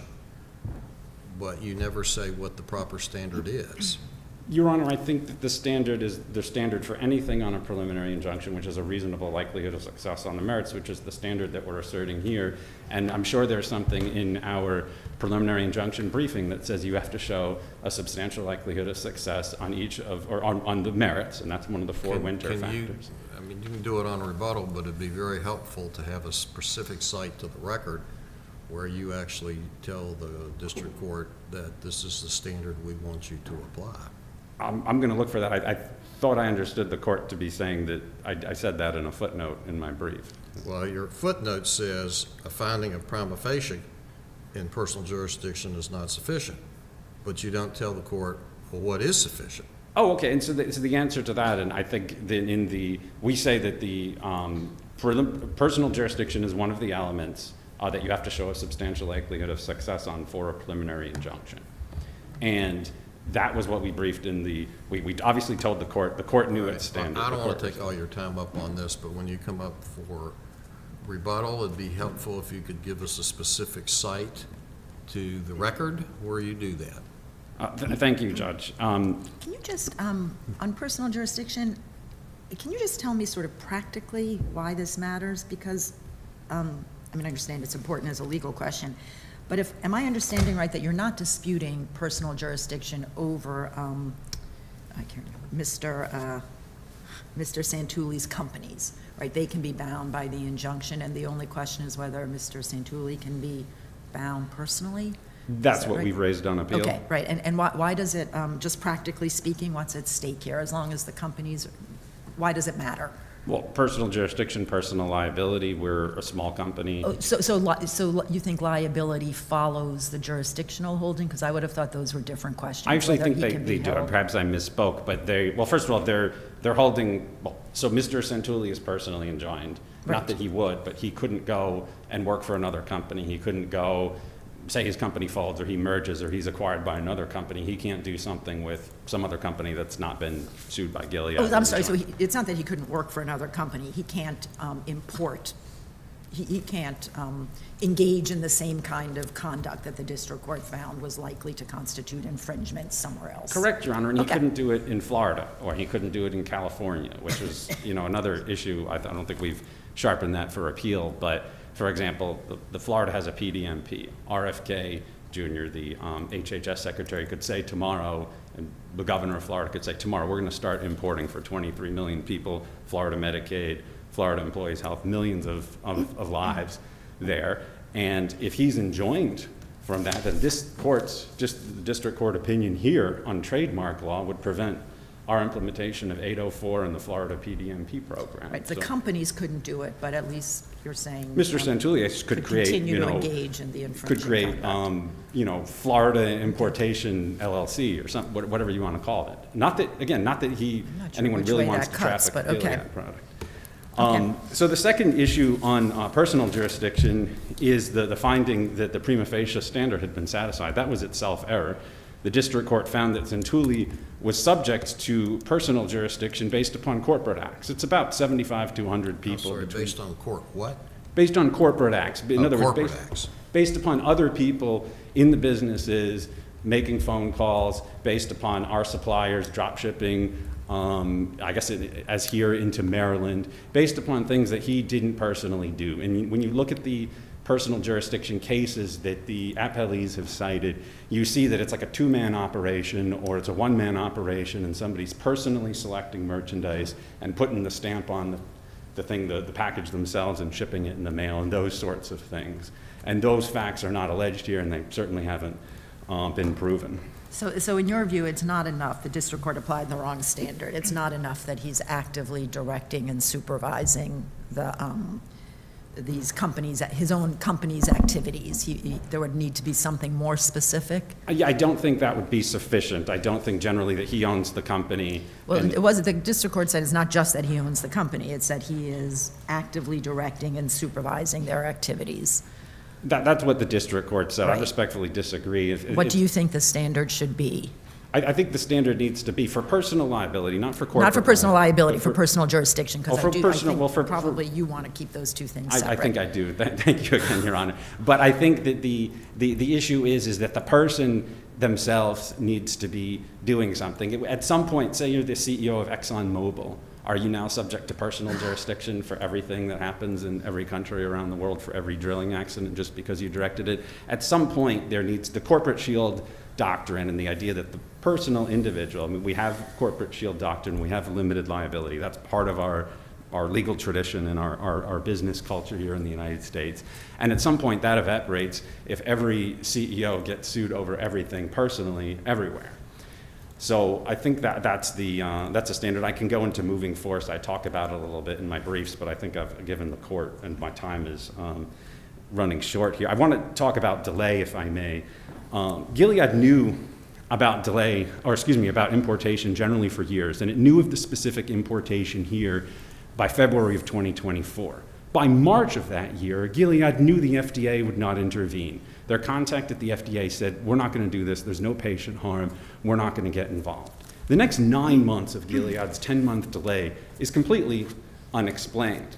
And the opinion rendered by the district court ignores that timeline. It just sort of finds... I thought there was representations or evidence from Gilead that that's the period of time they took to do their due diligence and put together the specifics of the case against your clients. And that was the representation from Gilead, but we didn't get any information about that. We asked about it repeatedly. They shrouded it in attorney-client privilege, and all the case law says that you don't get to use attorney-client privilege as a sword and shield. You can't say, hey, we were working really diligently for 9 months, but we're not going to tell you what we did because it's attorney-client privilege. It's one or the other. If I were Gilead and I waited 10 months, frankly, I would have waived the privilege, but they decided not to. And so I don't think they get to rely on the counsel-led investigation. And then the other problem that we had was the court focused the analysis on the Latch's affirmative defense rather than on Gilead's affirmative burden to demonstrate irreparable harm by competent evidence. And they shifted the burden to the trial court shifted the burden to us to prove an affirmative defense at the PI stage rather than requiring Gilead to prove diligence consistent with their claim of irreparable harm. Well, don't they get a presumption of irreparable harm if they show infringement? There is, and it's a rebuttable presumption, and they've rebutted it by waiting 10 months. If these patients or their reputation or their bottom line or whatever irreparable harm they're claiming was so bad, then why did they wait? Their own acts rebutted the presumption. I'm sorry, Your Honor? Their own acts rebutted the presumption. Well, you don't get to claim irreparable harm, and then I waited 10 months. I mean, it's completely inconsistent with irreparable harm, and at some point, that is a rebuttable presumption. If 10 months delay in a case like that, these are some of the best lawyers in the world. They're extremely efficient. I said that in the trial court. I think they could have gotten it done faster than 10 months. But the trial court disagreed, right? Isn't there a specific finding that, no, this was a reasonable amount of time? You want us to reverse that as I guess, clearly erroneous, abuse of discretion? I would like to tell the court the thing that I think was the most that was most erroneous was the court said that we failed to deduce any prejudice from the delay. One of my clients, Affordable RX Meds, was founded by a man named Anwar Ladani. He dies in September of 2024, 3 months before they file suit, 7 months into their delay. And we had a really hard time. His son takes over the company. His son's about my age. He's trying to piece together what Dad did. He wasn't involved in the company until Dad dies. And we're at depositions, and we're trying to do document productions, and we're looking at emails where people are arguing about what could, should, or would have happened. And it took us months to piece together things and to rebut allegations that they were making because we didn't have a good historian. And we're going to have that prejudice ongoing unless we can piece it together. And there was a lot of guesswork, frankly. When I was at the preliminary injunction hearing, I had my corporate rep there. And if I asked him what his dad did, I would draw a speculation objection, and the court sustained that. So we had a really hard time piecing things together. And that's exactly why you have latches. That's exactly why you have a statute of limitations. It's exactly why you impose a diligence requirement on somebody who's moving for a preliminary injunction, which is this court and every other court has recognized is an extraordinary remedy. It's to be granted very sparingly. The rest of the issues we raised, the court also didn't really consider below. The court really disregarded Gilead's burden to establish each winter factor. For example, the track and trace system abroad is just as good in the United States. The court disregarded its existence. The court, another, I think one of the fundamental error was John Doe never testified before the court. The court finds consumer confusion based upon the fact that John Doe inquired, or he went to his doctor, he brought the medicine to his doctor, and there was some kind of an inquiry. It doesn't show the confusion. They didn't call him, we didn't call him, for good reason. Can I ask you a question about consumer confusion? Because I kind of, I was wondering whether the district court's John Doe finding was superfluous. As I read our cases, and maybe especially Shell, it sounds like we're saying, look, if if we assume for a minute the district court was right, that these were not genuine medications, that they were materially different or had different quality control, that's it. That's enough to establish the necessary likelihood of consumer confusion. Do you think our cases require more than that? I think actually the Fourth Circuit itself has not decided a material differences case. I guess that's not what I'm asking. Just if these were not genuine medications, I read our cases as saying that by itself establishes a likelihood of consumer confusion. And I'm asking, do you agree with that, or do you think on top of that there needs to be actual evidence of actual consumer confusion? I think there does have to be actual evidence. I think that, in fact, there was one case where they denied a preliminary injunction, by the way, for lack of a consumer survey. So I do think that they need to say, what would a reasonable consumer, what's the likelihood someone's In a gonna gray be- markets good case where they had established these were not genuine goods? Be candid with the court, I don't recall the Okay. exact facts of the Okay, case, okay. but they were cases, I think they need to establish that a reasonable consumer is likely to be confused. See, I And to feel be- like our Shell case says that follows from the importation of goods that are not genuine. Well, Shell That's was, kind of the whole point. I take Shell to be a quality control case, which is a completely. Fine, then that is established by the importation of goods that are not genuine because they are not subject to the mark holder's quality control system. And we have clearly adopted the quality control. I believe that the court has in Shell, and I would distinguish Shell because the court specifically found that there was a likelihood of contamination due to moving fuel between tanks. And in that case, whereas here, these are triple packaged medicines. They're manufactured. I guess I would push back respectfully, Your Honor, on the assertion that this is not genuine. This is genuine. I wasn't asserting it. I'm Max. really just trying to figure Okay. out your understanding of the law. If we assume hypothetically these are not genuine goods because they were not subject to Gilead's quality control systems, is it necessary on top of that to show some additional evidence of consumer confusion, or is the fact that they are not genuine because not subject to the mark holder's quality control system, is that sufficient by itself to establish the necessary likelihood of consumer confusion? I don't think it's sufficient. I think they have to prove these facts, these differences, then they have to prove that they're material, and then they have to prove that a consumer would care. I think that's what material means. And then they have to prove that there's a likelihood that the consumer Well, would what be about the confused. language differences? Why isn't that significant evidence in and of itself? Well, because we would put the inserts, the FDA inserts, we would print them out in English and put them in the packets, and the consumers would get those. So they were getting Right, but those. there's also Turkish. There was also some Turkish language on those Yeah, so particular why bottles. wouldn't that be per se evidence of confusion? Because I don't think you could possibly be confused if I get something in Spanish or Turkish or Arabic, I'm going to look at that and know it's not English, probably be able to tell what language it was from the context, and I'm not going to be confused. I'm going to know exactly what I'm getting because I know I'm importing, because my clients tell people that they're importing, and they have to, opt in, or they have to, accept this product or Well, accept this your program. time is fleeting, but can Yes. you cite for us a case in this arena where after showing the material differences, and I don't think any court has declined to accept the material differences doctrine or the quality control, that either or both of those was proven, what court has required in this context additional evidence of consumer confusion? Well, I think in some cases that the You differences got are. a name?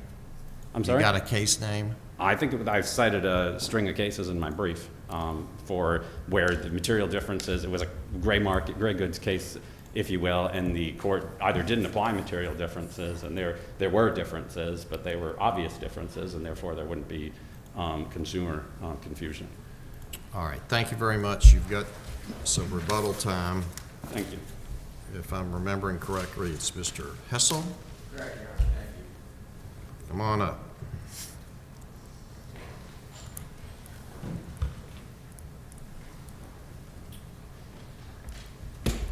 Good morning, and thank you for affording us the additional time today. May it please the court. The threshold question here as to Maritane and PROACT is what type of knowledge is required for contributory liability under Inwood. The district court believed that Maritane and PROACT's general knowledge of international sourcing by carve-out vendors was sufficient, regardless of whether they knew that any carve-out vendor was infringing Gilead's trademarks by importing foreign Gilead drugs that differed from their domestic counterparts. I thought both Meritain and Proact were paying their bills.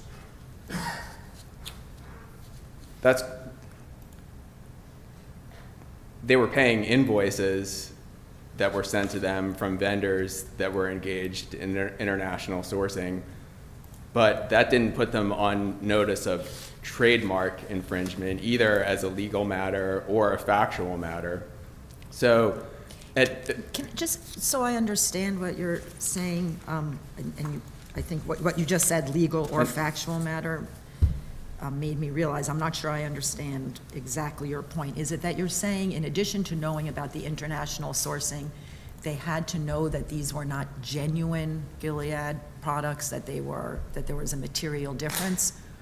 Or are you saying they had to know that, and also they had to know that if you engage in unauthorized importation of non-genuine goods, that counts as trademark that's infringement? both, Your Honor. Why would they have to know that what they're doing is illegal? Nobody else has to know that what they're doing is illegal for Because liability to attach? I think that's clear from the case law, both the common law and the cases that give rise to the Inwoods contributory liability standard, the cases from this court and others that have applied the Inwood contributory liability standard, and also patent and copyright cases on contributory liability. So you don't think you could charge a company like Meritain with constructive knowledge that if you engage in unauthorized importation of non-genuine goods, you have an infringement problem? I don't. I think they have to be put on notice, or there has to be evidence that they're aware of trademark infringement. And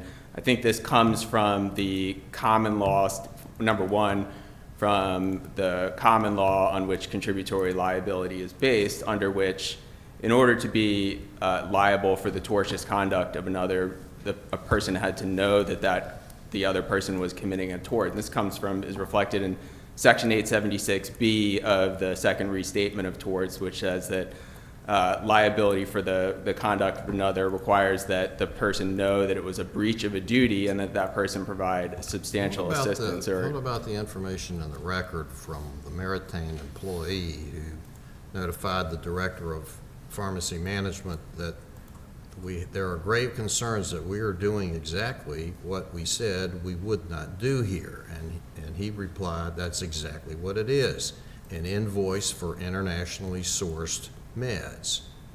That tells me there's some knowledge there. Yeah, so Your Honor, Meritain had a longstanding policy of not engaging in international sourcing and not providing services to vendors that engage in international sourcing. And so that said that it favored its client relationships over compliance with its espoused no international sourcing policy. Right, Your Honor, and we first we disagree with the characterization of Meritain's adherence to its policy on international sourcing. But the important point is that policy. Its own pharmacy manager subsidiary had a marketing campaign that said it was a myth that Meritain does not provide international sourcing. If you look at that particular document, which is at JA 6167, there's actually a series of bullet points that follow that statement. And the first one recognizes that self-funded healthcare plans can work with entities that provide international sourcing. Meritain can't control what an independent self-funded healthcare employer plan decides to do outside of Meritain. And the remaining 5 bullet points there are all about why Meritain doesn't offer international sourcing and why it has safety concerns about international sourcing. But I want to make an important point here, which is that so many things in life come up, saying and doing aren't exactly the same thing. I think I want to get through an important point, which is that Meritain's policy on international sourcing arose from a concern about patient safety and its ability to know whether imported drugs complied with the FDA's personal importation policy. And Meritain didn't have insight into that. So it was not a trademark concern that prompted that policy. And the case law is very clear that parties don't have affirmative duties to police trademark infringement absent knowledge that there's some trademark infringement occurring. And this is clear from, again, I was earlier referring to the case law applying the Inwood contributory liability standard. You see in every one of those cases that recognizes even the possibility of liability, the alleged contributory infringer is put on notice What of... about the evidence that Meritain was paying invoices for these internationally sourced drugs from Cana RX, and that it knew about letters from the FDA saying, well, you can't do that? Actually, it was I think the letter is about my client, ProAct, but again, that is about... Well, aren't you representing both of them? I'm arguing on behalf of both of them, but I just wanted to Okay. clarify as a factual matter. But, Your Honor, I think even if you don't accept that they had to have legal knowledge of trademark infringement, again, we think this is clear from all the cases where the the contributory defendant receives a cease and desist letter or some other equivalent form of notice. But I'm sorry, I learned in law school, you're saying that Meritain was not on constructive notice, putting to one side actual notice. We can't charge a company like Meritain with some kind of constructive knowledge of trademark law? No, I don't think so. This is this is a niche area of trademark law, which on a theory that I understand has been adopted by most of the federal circuits, but the material differences not that doctrine hasn't been right. adopted by this court. But even in traditional, the court and the district court itself recognizes the J3311. This was an uncommon type of infringement cases. But even in the traditional counterfeit cases, like Fonavisa, for example, that was an auction house case. The court noted that the auction, excuse me, not an auction house, a flea market. The court noted that the flea market operators had received a letter from the sheriff's office about counterfeiting, and there had been a law enforcement Lots of cases involve cease and raid. desist letters, but I couldn't find any case saying you can't proceed without a cease and desist letter. But is there a case out there saying that that is necessary? There can be no liability unless a trademark infringer is put on actual notice by way of a cease and desist letter? No, it's not that the cases require a cease and desist letter, but they do require that the alleged contributory infringer be on notice of trademark infringement, and that's the Second Circuit said in Tiffany versus eBay, it's a heavy burden to meet. And so it's hard to present that evidence outside of something like a cease and desist letter, or, for example, in 1-800-CONTACTS, the complaint itself. Go ahead, Your Honor. I'm sorry. No, you go. I'm sorry, I've taken up But enough of your time. the other point I want to make is, and if I could make one more point on the legal knowledge requirement, if the court looks to patent and copyright law, which of course has the same common law origin as contributory trademark infringement. The Supreme Court said that that's patent and copyright law are significantly distinguishable and not applicable in the trademark context. Well, it actually said, Your Honor, in Sony versus Universal at footnote 19, this is page 439 of that opinion, that the Inwood trademark standard is actually narrower than the copyright standard. And as I'm sure the court is aware, the Supreme Court's recent decision in Cox versus Sony, Cox versus Sony, said that even knowledge of infringing activity was not enough. I mean, in that case, Cox received over 100,000 notices of infringement from IP addresses, and the Supreme Court said, no, that's not, just having knowledge is not enough. You need to have the intent for the other party to infringe, either by providing a service that's tailored for infringement or through affirmative acts designed to make the infringement occur. So it's clear that, and the other point that the Supreme Court made in Cox that I think is pertinent here is that when contributory liability has not been expressly codified by Congress, as it hasn't in the Lanham Act, that the court is going to be loath to expand the scope of liability beyond its precedents. So, and for that reason, in Cox, the Supreme Court hewed closely to its patent precedents. in construing the knowledge and intent required for contributory liability. So we have that same thing here. And if you look to the patent cases, the court has squarely held in 3 different cases that knowledge of the conduct alone is not enough. You need to have knowledge that the conduct is infringing, and that's Aero Manufacturing. So what cases has the Supreme Court used patent and copyright law to apply trademark law? Well, actually, in the oral argument in the Cox versus Sony case, Paul Clement was asking the court to adopt the Inwood standard in that copyright case, and there was a lot of discussion about the shared common law origin of these tests. So, Well, I that's think there is. interesting, but what I'm looking for is a Supreme Court case that pulls from patent and copyright law to determine trademark law, because my understanding was they were keeping them fairly separate. Well, the one case that I'm aware of is what I referred Your Honor to earlier, which is in Sony, the copyright case, where it referred to the Inwood test and basically said if we were applying the Inwood test, we wouldn't even be here because there's no evidence that Sony was continuing to supply its product to known infringers or that it induced any infringement. And it recognized that that Inwood was a narrower standard than the copyright standard. So the Supreme Court has, in a copyright case, referred to the Inwood trademark standard and said that it's narrower.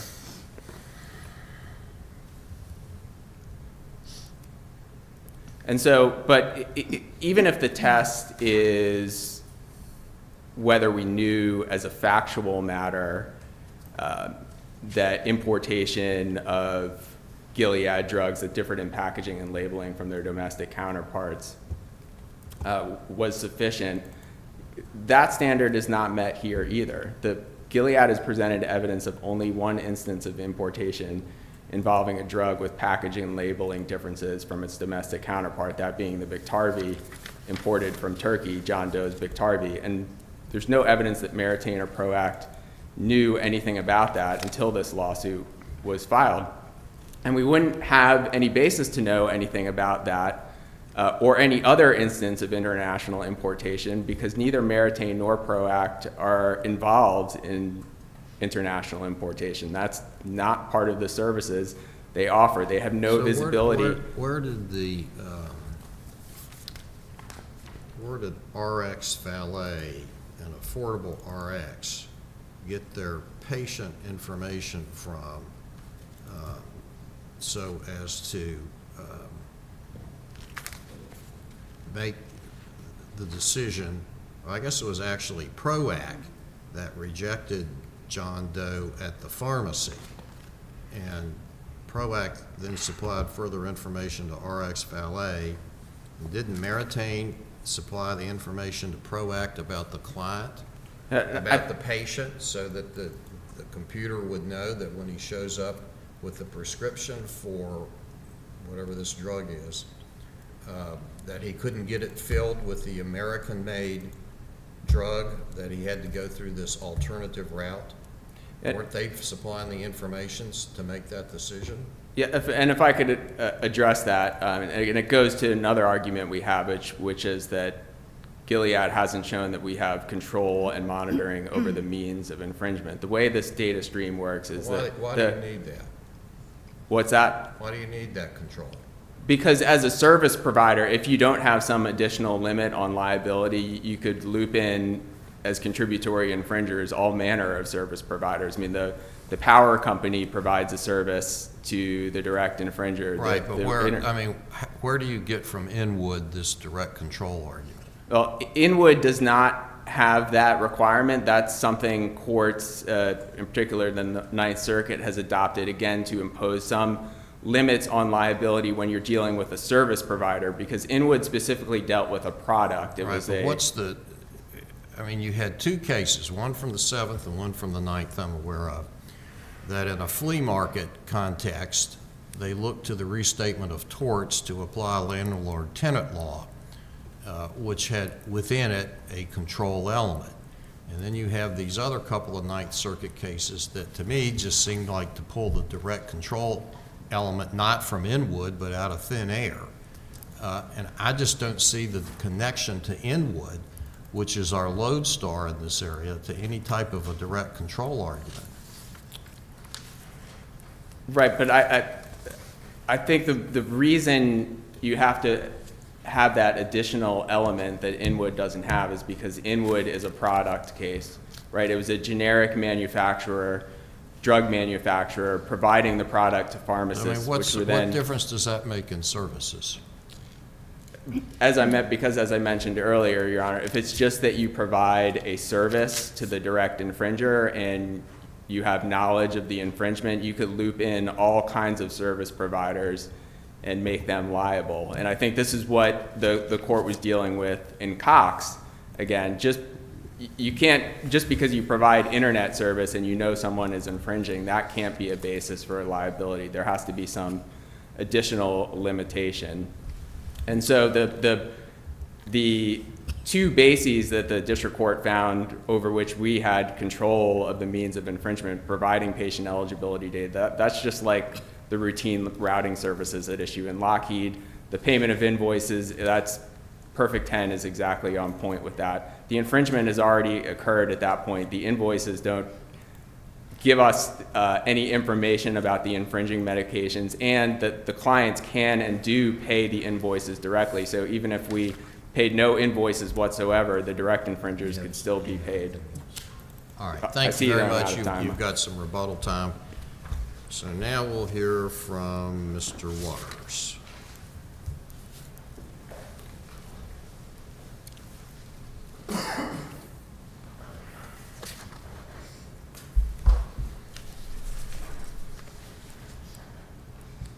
Thank you, and may it please the court. Timothy Waters on behalf of Gilead.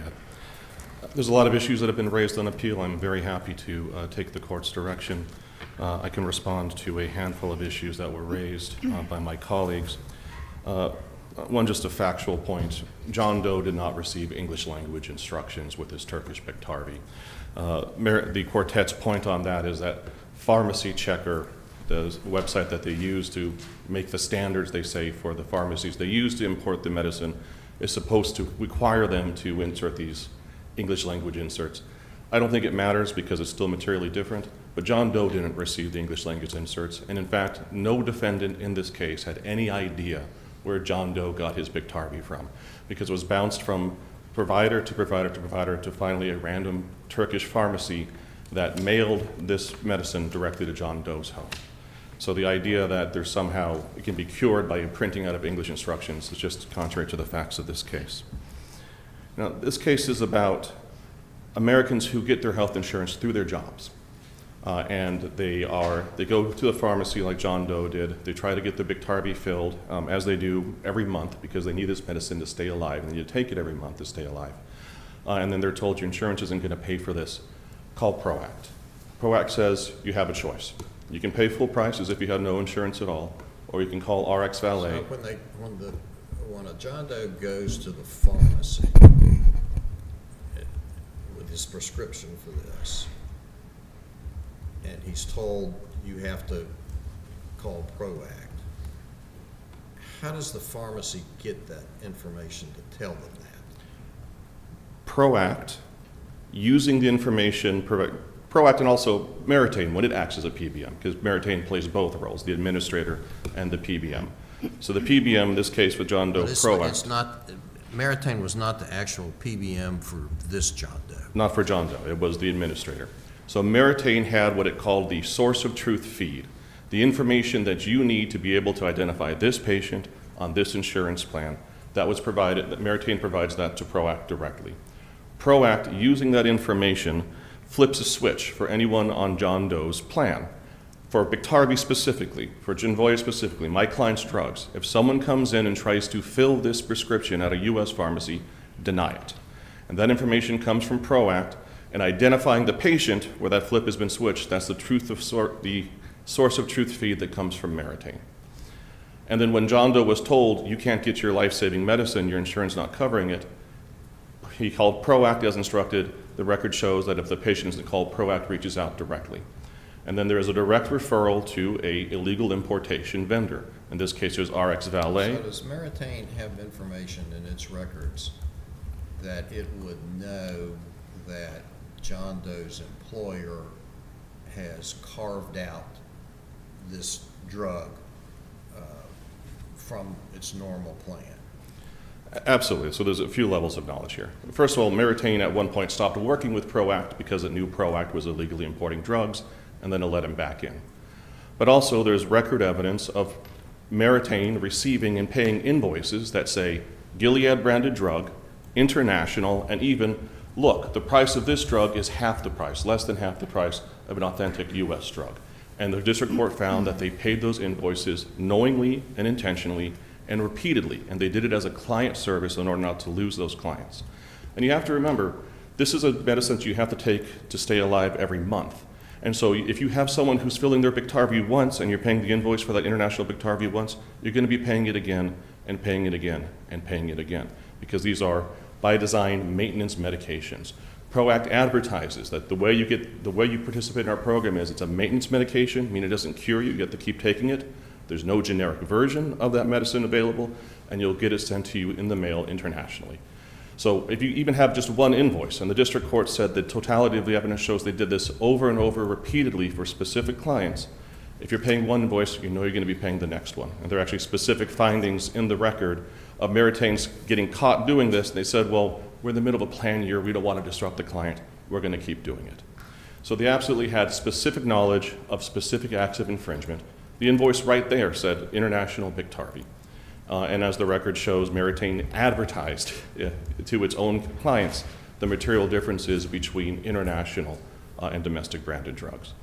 So under the Inwood standard that requires this specific knowledge of a specific infringer, we have repeated record evidence of actual knowledge and actually doing it. And for As I understand your colleague's position, I think they're saying even assuming, I don't think they agree, but even assuming there was actual knowledge, sort of unauthorized importation of a non-genuine product, because there was specific actual knowledge that these were not FDA approved, they had different instructions and warnings, that's not sufficient unless you can also prove that they knew that when they did that, that was a trademark infringement violation. What's your response to that?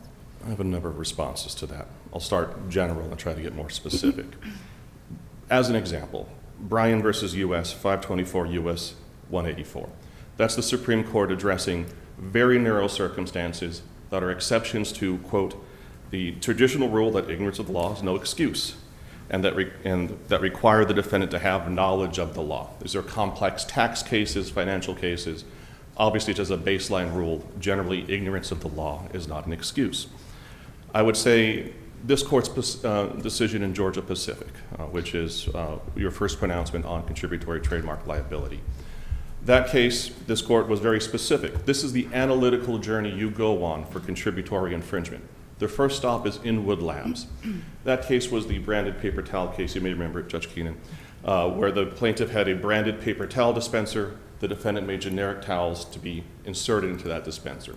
The alleged act of infringement was the stuffing of the generic towels into the branded dispenser. That's what turned them infringing. This court said under Inwood Labs, you look to see if the defendant had knowledge that that stuffing, the act of a third party that rendered it infringing, had occurred. No discussion of did the defendant have knowledge or come to a subjective legal conclusion that that was infringement. In fact, this court held the opposite. It held for that first step for Inwood Labs, you assume arguendo that that was in fact infringing. Did they have knowledge of the act that was occurring? Yes, they had knowledge of the act. Yes, they kept selling the product to people they knew were doing that. And then the alternative, also they induced that act. That was a paragraph in this court's opinion. The rest of the opinion is, let's look at that direct infringement and see if it's actually infringing. It was a close call. You reversed the district court on that point, relying heavily on survey evidence that was introduced at trial about consumers being confused when they see the defendant's product in the plaintiff's branded dispenser. That survey evidence wasn't available to the defendants. It didn't exist at the time. The question of knowledge ends with Inwood Labs, and it ends with do they know about the infringing act. To say that they have to subjectively know that it is trademark infringement, especially on this record, is a bridge way too far. Meritain is owned by CVS Caremark. They had a team of corporate lawyers looking at this issue consistently because their salespeople and their executives kept trying to go around and did go around the legal department, which told them this is illegal, it's a crime, it's dangerous for patients. Heck, we advertise that people can die from this, so you can't do it. And Meritain kept doing it anyway. For them to stand up, and when Meritain took the stand at the preliminary injunction hearing, he readily agreed with me that all the importation that its vendors are doing is illegal. For them to stand up and say, I know it's illegal, I know it endangers patients' lives, I know it's a crime, but I didn't know all the laws I was breaking, I didn't realize it was also violating the Lanham Act, I think is a bridge too far. In my practice, where I deal with counterfeit pharmaceuticals, a common fact pattern is there's a counterfeiting ring, there's a leader of the ring who provides the supplies to make the counterfeits, but he doesn't touch them himself. Here's how you make the counterfeits, go do it. He's a classic contributory infringer. He is scared about going to jail. He is very secretive, but he has no idea what the Lanham Act is. He's a street-level criminal. He's not brushed up on his trademark law. Under their proposed reading of Inwood Labs, I would be unable to go and get an injunction against that intentional counterfeiter to stop him from supplying the counterfeits. I would be unable to prove that he has knowledge that he was committing a tort under the Lanham Act as opposed to doing something wrongful and illegal. And to have that kind of outcome, you would want a very specific holding, I think, from a court saying that part of my burden as a manufacturer, as a mark holder, is to prove they had subjective knowledge of the Lanham Act. And there's not a single case that has come close. And by the way, I can't get that. They're not saying they didn't know, they're saying Gilead can't prove it, because I would have to ask them, what did your lawyers tell you about the Lanham Act? And I can't ask that question because it's privileged. So I don't think that requirement is anywhere in the law, but I think, Judge Harris, you're also right. At absolute minimum, when you know that it's materially different, when you know that it's illegal, when you have a team of lawyers looking at it, you're on constructive knowledge. I think all the parties here agree that willful blindness, constructive knowledge, knew or should have known. That's the Inwood Lab standard. I think that's very easily met on the record here.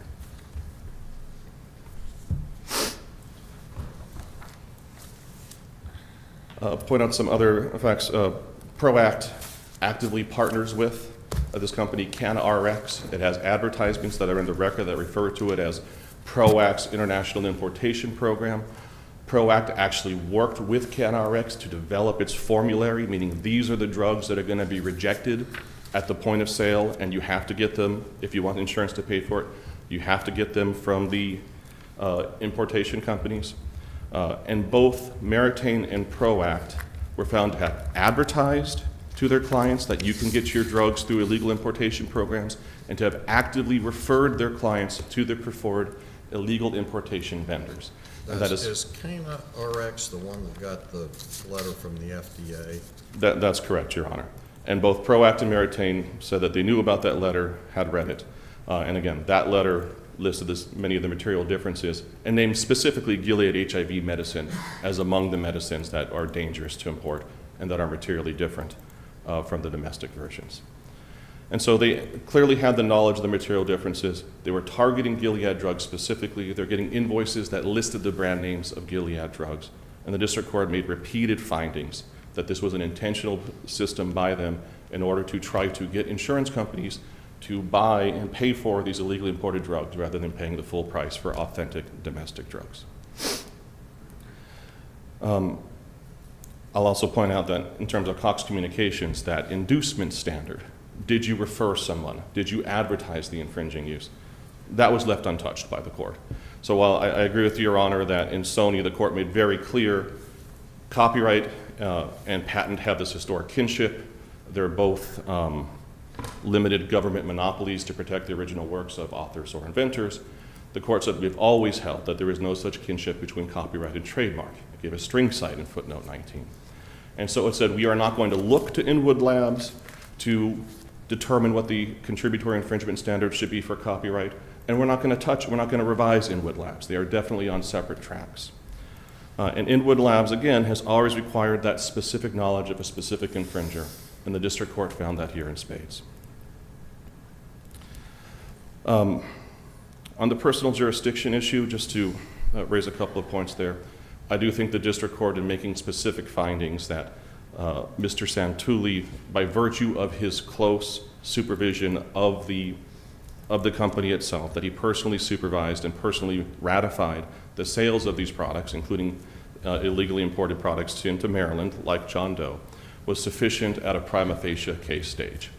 I'll also point out that we submitted significant record evidence in opposition to that 12b2 motion that the district court didn't get to, because it said the pleadings was enough. And the district court at the PI stage made specific findings about Mr. Santuli's close supervision of the company, the fact that he Should personally... it have applied the prima facie standard as opposed to reasonable success? At the preliminary injunction stage, Your Honor, or at the Yes. 12b2? At the preliminary injunction stage, again, this issue wasn't raised before the district court. I think you're right. The district court wasn't told what standard to apply. It was never raised that the district court needed to apply anything other than a prima facie standard. But this court can, even if you find there's no waiver, this court can obviously affirm on any basis that's supported by the record, and the district court made specific findings. Well, assuming if the district court had been told you are using the wrong standard, you have to find a reasonable success here, not prima facie, and the district court went ahead and found only on the prima facie case, would that have been erroneous? If the district court applied a prima facie standard, which I don't think the district court did, and there were not sufficient evidence in the records and the court's findings to support at the higher standard, the correct standard, then that would be erroneous. But here the district court did make factual findings that do support the correct standard. And those are the factual findings. The court didn't say it's for preliminary injunction or for likelihood of success. A lot of them overlap. Well, did they need to, if the court wasn't told of the standard, and all that was represented to the court was to use a prima facie standard, was there error to do that?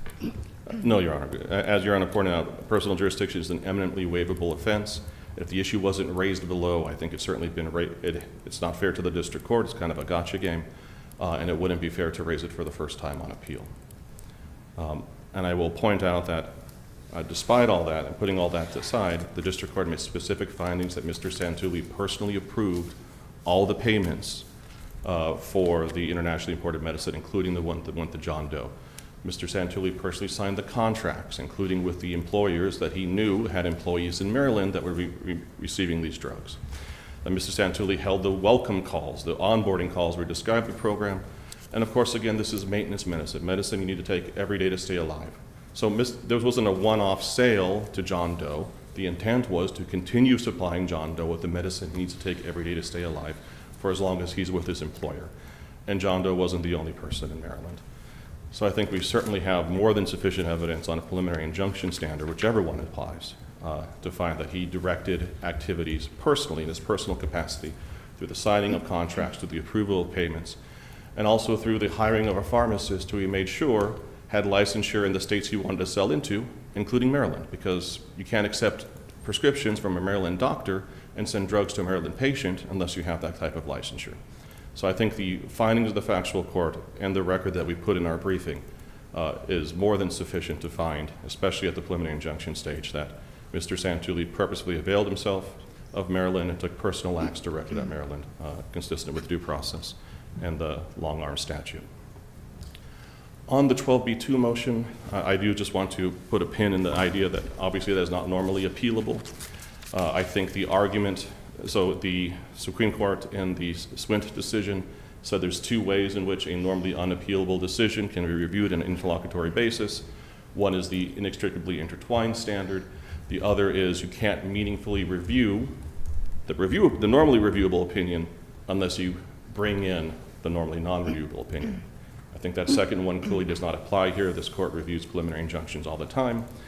And the inextricably intertwined standard, as the cases that both parties have cited stands, that's, for example, if there is an issue, do you have to go through administrative exhaustion before you can even bring this case?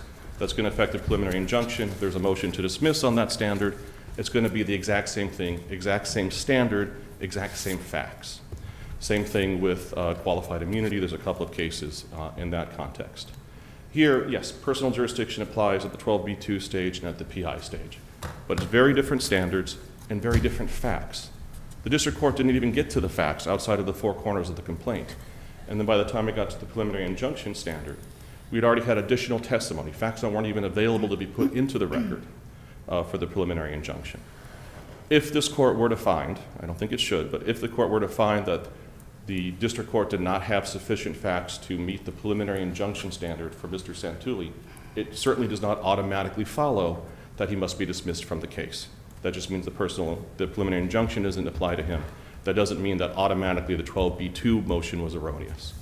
The argument really boils down to, look, if we're talking about personal jurisdiction, we can just get rid of the whole case right now.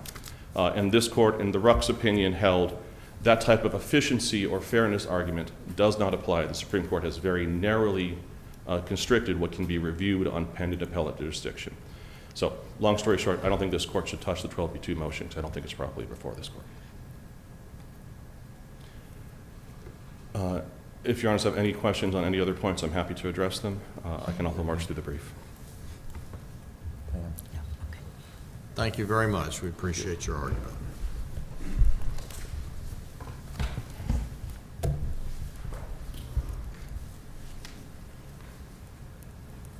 Mr. Beltran, you've got some rebuttal time. Thank you, Your Honor.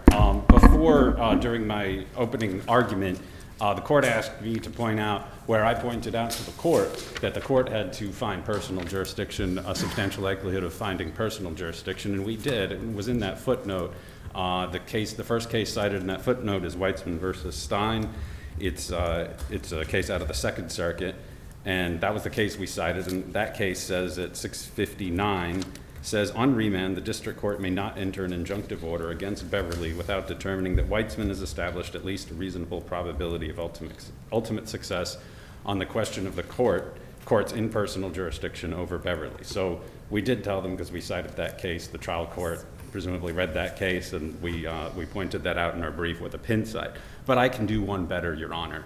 The court told us at 11:31 in the court's order requiring briefing on personal jurisdiction, the court said, to aid the plaintiffs in their response, the court shares the following concern. Inasmuch as Mr. Santulli raises a 12b2 challenge and the plaintiffs bear the burden to establish all four winter factors, including a clear likelihood of success on the merits as against defendant Santulli, it would appear incumbent upon the court to consider Mr. Santulli's contentions that the court lacks personal jurisdiction over him in determining whether plaintiffs have met their burden on the PI motion. And the court, of course, shall not issue an injunction against a defendant over whom it does not have personal jurisdiction. But with all due respect to the trial court did something different. Instead, the trial court adjudicated it based on the 12b2 standard. I don't think there were sufficient facts alleged or proven to support personal jurisdiction over Mr. Santulli, and perhaps, as my friend on the other side said, that's an issue for remand, but the court can also look at the record and see that there were no personal acts done by Mr. Santulli into Maryland that he did himself that would be consistent with the corporate shield doctrine and so forth. And I really think they need to prove each element. I think the court knows that. I think all the lawyers in this room know that. The trial court, that is, knew that. There were a few other places, 1385 to 1386. We said that you need to prove all issues in every circumstance by substantial evidence. 1469, trial court notes that Gilead wanted to bind the issues up at the PI hearing. That's another order issued by the trial court. And then at 1470, in that same order on the next page, the court says that Mr. Santulli might, she thought that the trial court thought that my client, Mr. Santulli, might hang his entire hat just on personal jurisdiction. In other words, that he was going to resist the preliminary injunction solely based on his preliminary injunction, solely based on his personal jurisdiction defense. So there was a lot of notice that the court was supposed to apply a different standard and find by likelihood of success on the merits that there was going to be personal jurisdiction over Mr. Santulli. And that's I'm just going to say it, I think that's probably our strongest issue on appeal, and that's something that really does merit at least a remand. I thought about the question from the court about material differences. So your position is that as to personal jurisdiction for Santulli, that it should go back for the district court to apply the proper standard? Your Honor, I think my position would be that the trial court record is sufficient, which is what I started saying at during my closing remarks at the preliminary injunction hearing. I said they didn't put the proof in to show substantial likelihood of success. They had a 2-day hearing. They had all the opportunity in the world to do that. Right, but normally, we just kind of axiomatically, if a district court applies the wrong standard, we just usually send it back. I mean, we don't have to, but that's what we do in 99 cases out of 100. I would certainly understand and frankly be gratified if the court sent it back. I think that the court doesn't have to send it back. I think the record that I made at the preliminary injunction hearing would allow the court to find a lack of personal jurisdiction, and our motion on 12b2 should also frankly have been granted. I think the court could just decide the issue, but if the court sends it back, that's certainly something I've seen appellate courts do. I thought about the material differences question, and I think part of the reason why there's not a lot of case law saying that there's confusion is because material differences are the type of things that might confuse the consumer. Here, I think the material differences were so obvious that the consumer couldn't be confused. And happy to submit a supplemental brief if that would please the court. I just want to say one more thing. Counsel on the other side represented that the John Doe didn't receive the right information or the packaging wasn't quite right. That wasn't the testimony. That wasn't the testimony from Harpreet Denoda. I asked her, I said, did you get the packaging? Did you ask the doctor? Did you ask the patient for the packaging? And they either hadn't asked or it had been discarded, but they didn't have the packaging. We asked about the packaging. We asked about other aspects of the packaging like cold storage, they didn't know about that either. So that just wasn't something they were focused on. The packaging wasn't preserved. I'm not saying spoliation, but I'm saying we have no evidence that John Doe didn't get that information as consistent with our pharmacy checker and other practices. I see my time's expired. Thank you very much, Mr. Thank you so much. Beltran. Mr. Hazel, come on up. You've got some rebuttal time. Thank you, Your Honor.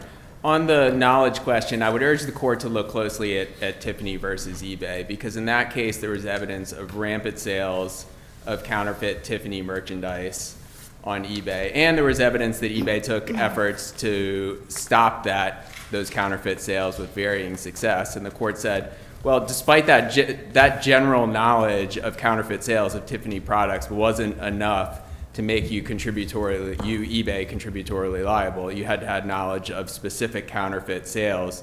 And the way they got that specific knowledge was through these notices of infringement forms that Oh, okay, I'm sorry. So, right, so you're talking about the cases where they say it goes to the specificity of your factual knowledge, but those are not cases that say if you have specific knowledge that this act of counterfeit, that you are facilitating this particular person in its counterfeiting, right, that we also ask whether you knew that was illegal under this particular theory. Well, we think there needs to be both, but I'm not going to try and win you over on the but I'm just saying, but I understand now what cases you're talking about. But correct, I Your think Honor. those go to the this is factual reflected in component. Rosetta Stone too. The court said just because you have knowledge that some percentage of users of your service are going to use it to infringe, Right. that's I do not think enough. that goes to your factual argument. Judge Harris, I'm just excited. wait until she finishes. Thank you, Your And Honor. I'm like, sorry. I'm overcome with enthusiasm because I understand now the point you were making, Okay. but I do think those cases go to kind of the factual side of things and do not engraft on top of that a separate requirement that you know that this specific factual thing that happened violated this particular law. And the only other thing I want to say is that I think Rosetta Stone is not a great case for you on this whole control theory, because I think Rosetta Stone does talk about services, and it does not, I mean, I understand that it was a product at issue, but the Rosetta Stone's reasoning talks about products and services interchangeably and does not apply this control standard. So I think I'm piggybacking on Judge Agee's questions to you before. The Supreme Court hasn't said it, and I think our case law not only hasn't adopted that standard, but in Rosetta Stone goes pretty far toward rejecting it. And so I'm not sure, but you are asking us to just adopt a standard that some other circuits have used. Yes, we think that's appropriate, but I also think that the control element is implied in Rosetta Stone because Google is hosting these ads on its website. So obviously Google has the ability to just stop running the ads. So in that sense, Google is sort of equivalent to the flea market. It parallels those cases that this control requirement. Can I just, sorry, about the control standard, just as a matter of common sense, I also am a little confused about its origin because it just seems to go more to vicarious liability. like where you really do talk about, did the defendant have control over the subordinates' acts so that you could hold them vicariously liable? I don't really see why it would be, if you were starting fresh, and we would be in our circuit, why that would be the approach you take to try to cabin the very legitimate concern you're raising about the kind of breadth of a kind of strict liability standard, that if you are supplying electricity to someone who is engaged in trademark infringement, suddenly you're liable. Like, why would control be, why would you end up with a control standard? Because I think it goes to your ability to stop the infringement once you're on notice about it, right? I mean, if you have control, then you're in a position. But that doesn't work, because the power company could still turn off the power. I mean, it just seems like a very unwieldy way Right, to but- get at a legitimate problem. Right, it's control over the means of infringement, though, so I Well, think if you they're have using- to identify. If they're using electricity to infringe, and they probably are in this day and age, it doesn't matter, it's a kind of an academic concern, but it just seems like a very blunt instrument. Understood.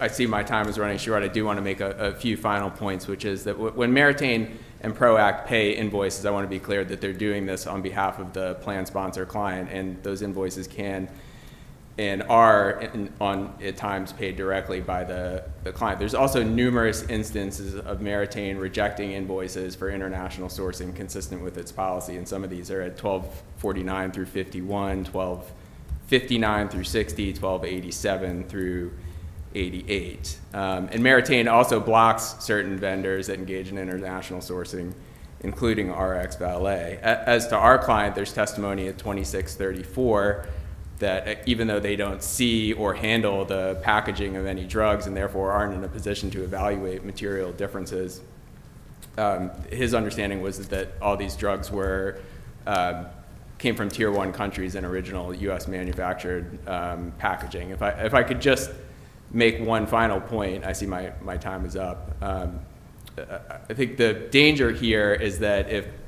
PBMs and TPAs like Meritain and ProAct are going to be liable for the use of patient eligibility data by any downstream actor beyond their control. I mean, in the vast, vast majority of the cases, this data is used for domestic drug administration, but if what Gilead is asking is that they should be subject to strict liability anytime this is used to infringe, that's going to have significant impacts on this industry for purposes that are indisputably lawful, administering domestic drug benefits. So we'd ask the court to reverse and vacate the preliminary injunction. All right. Thank you. Thank you very much. I'll ask the clerk to adjourn court for until 2:30 this afternoon. Now we'll come down and greet counsel.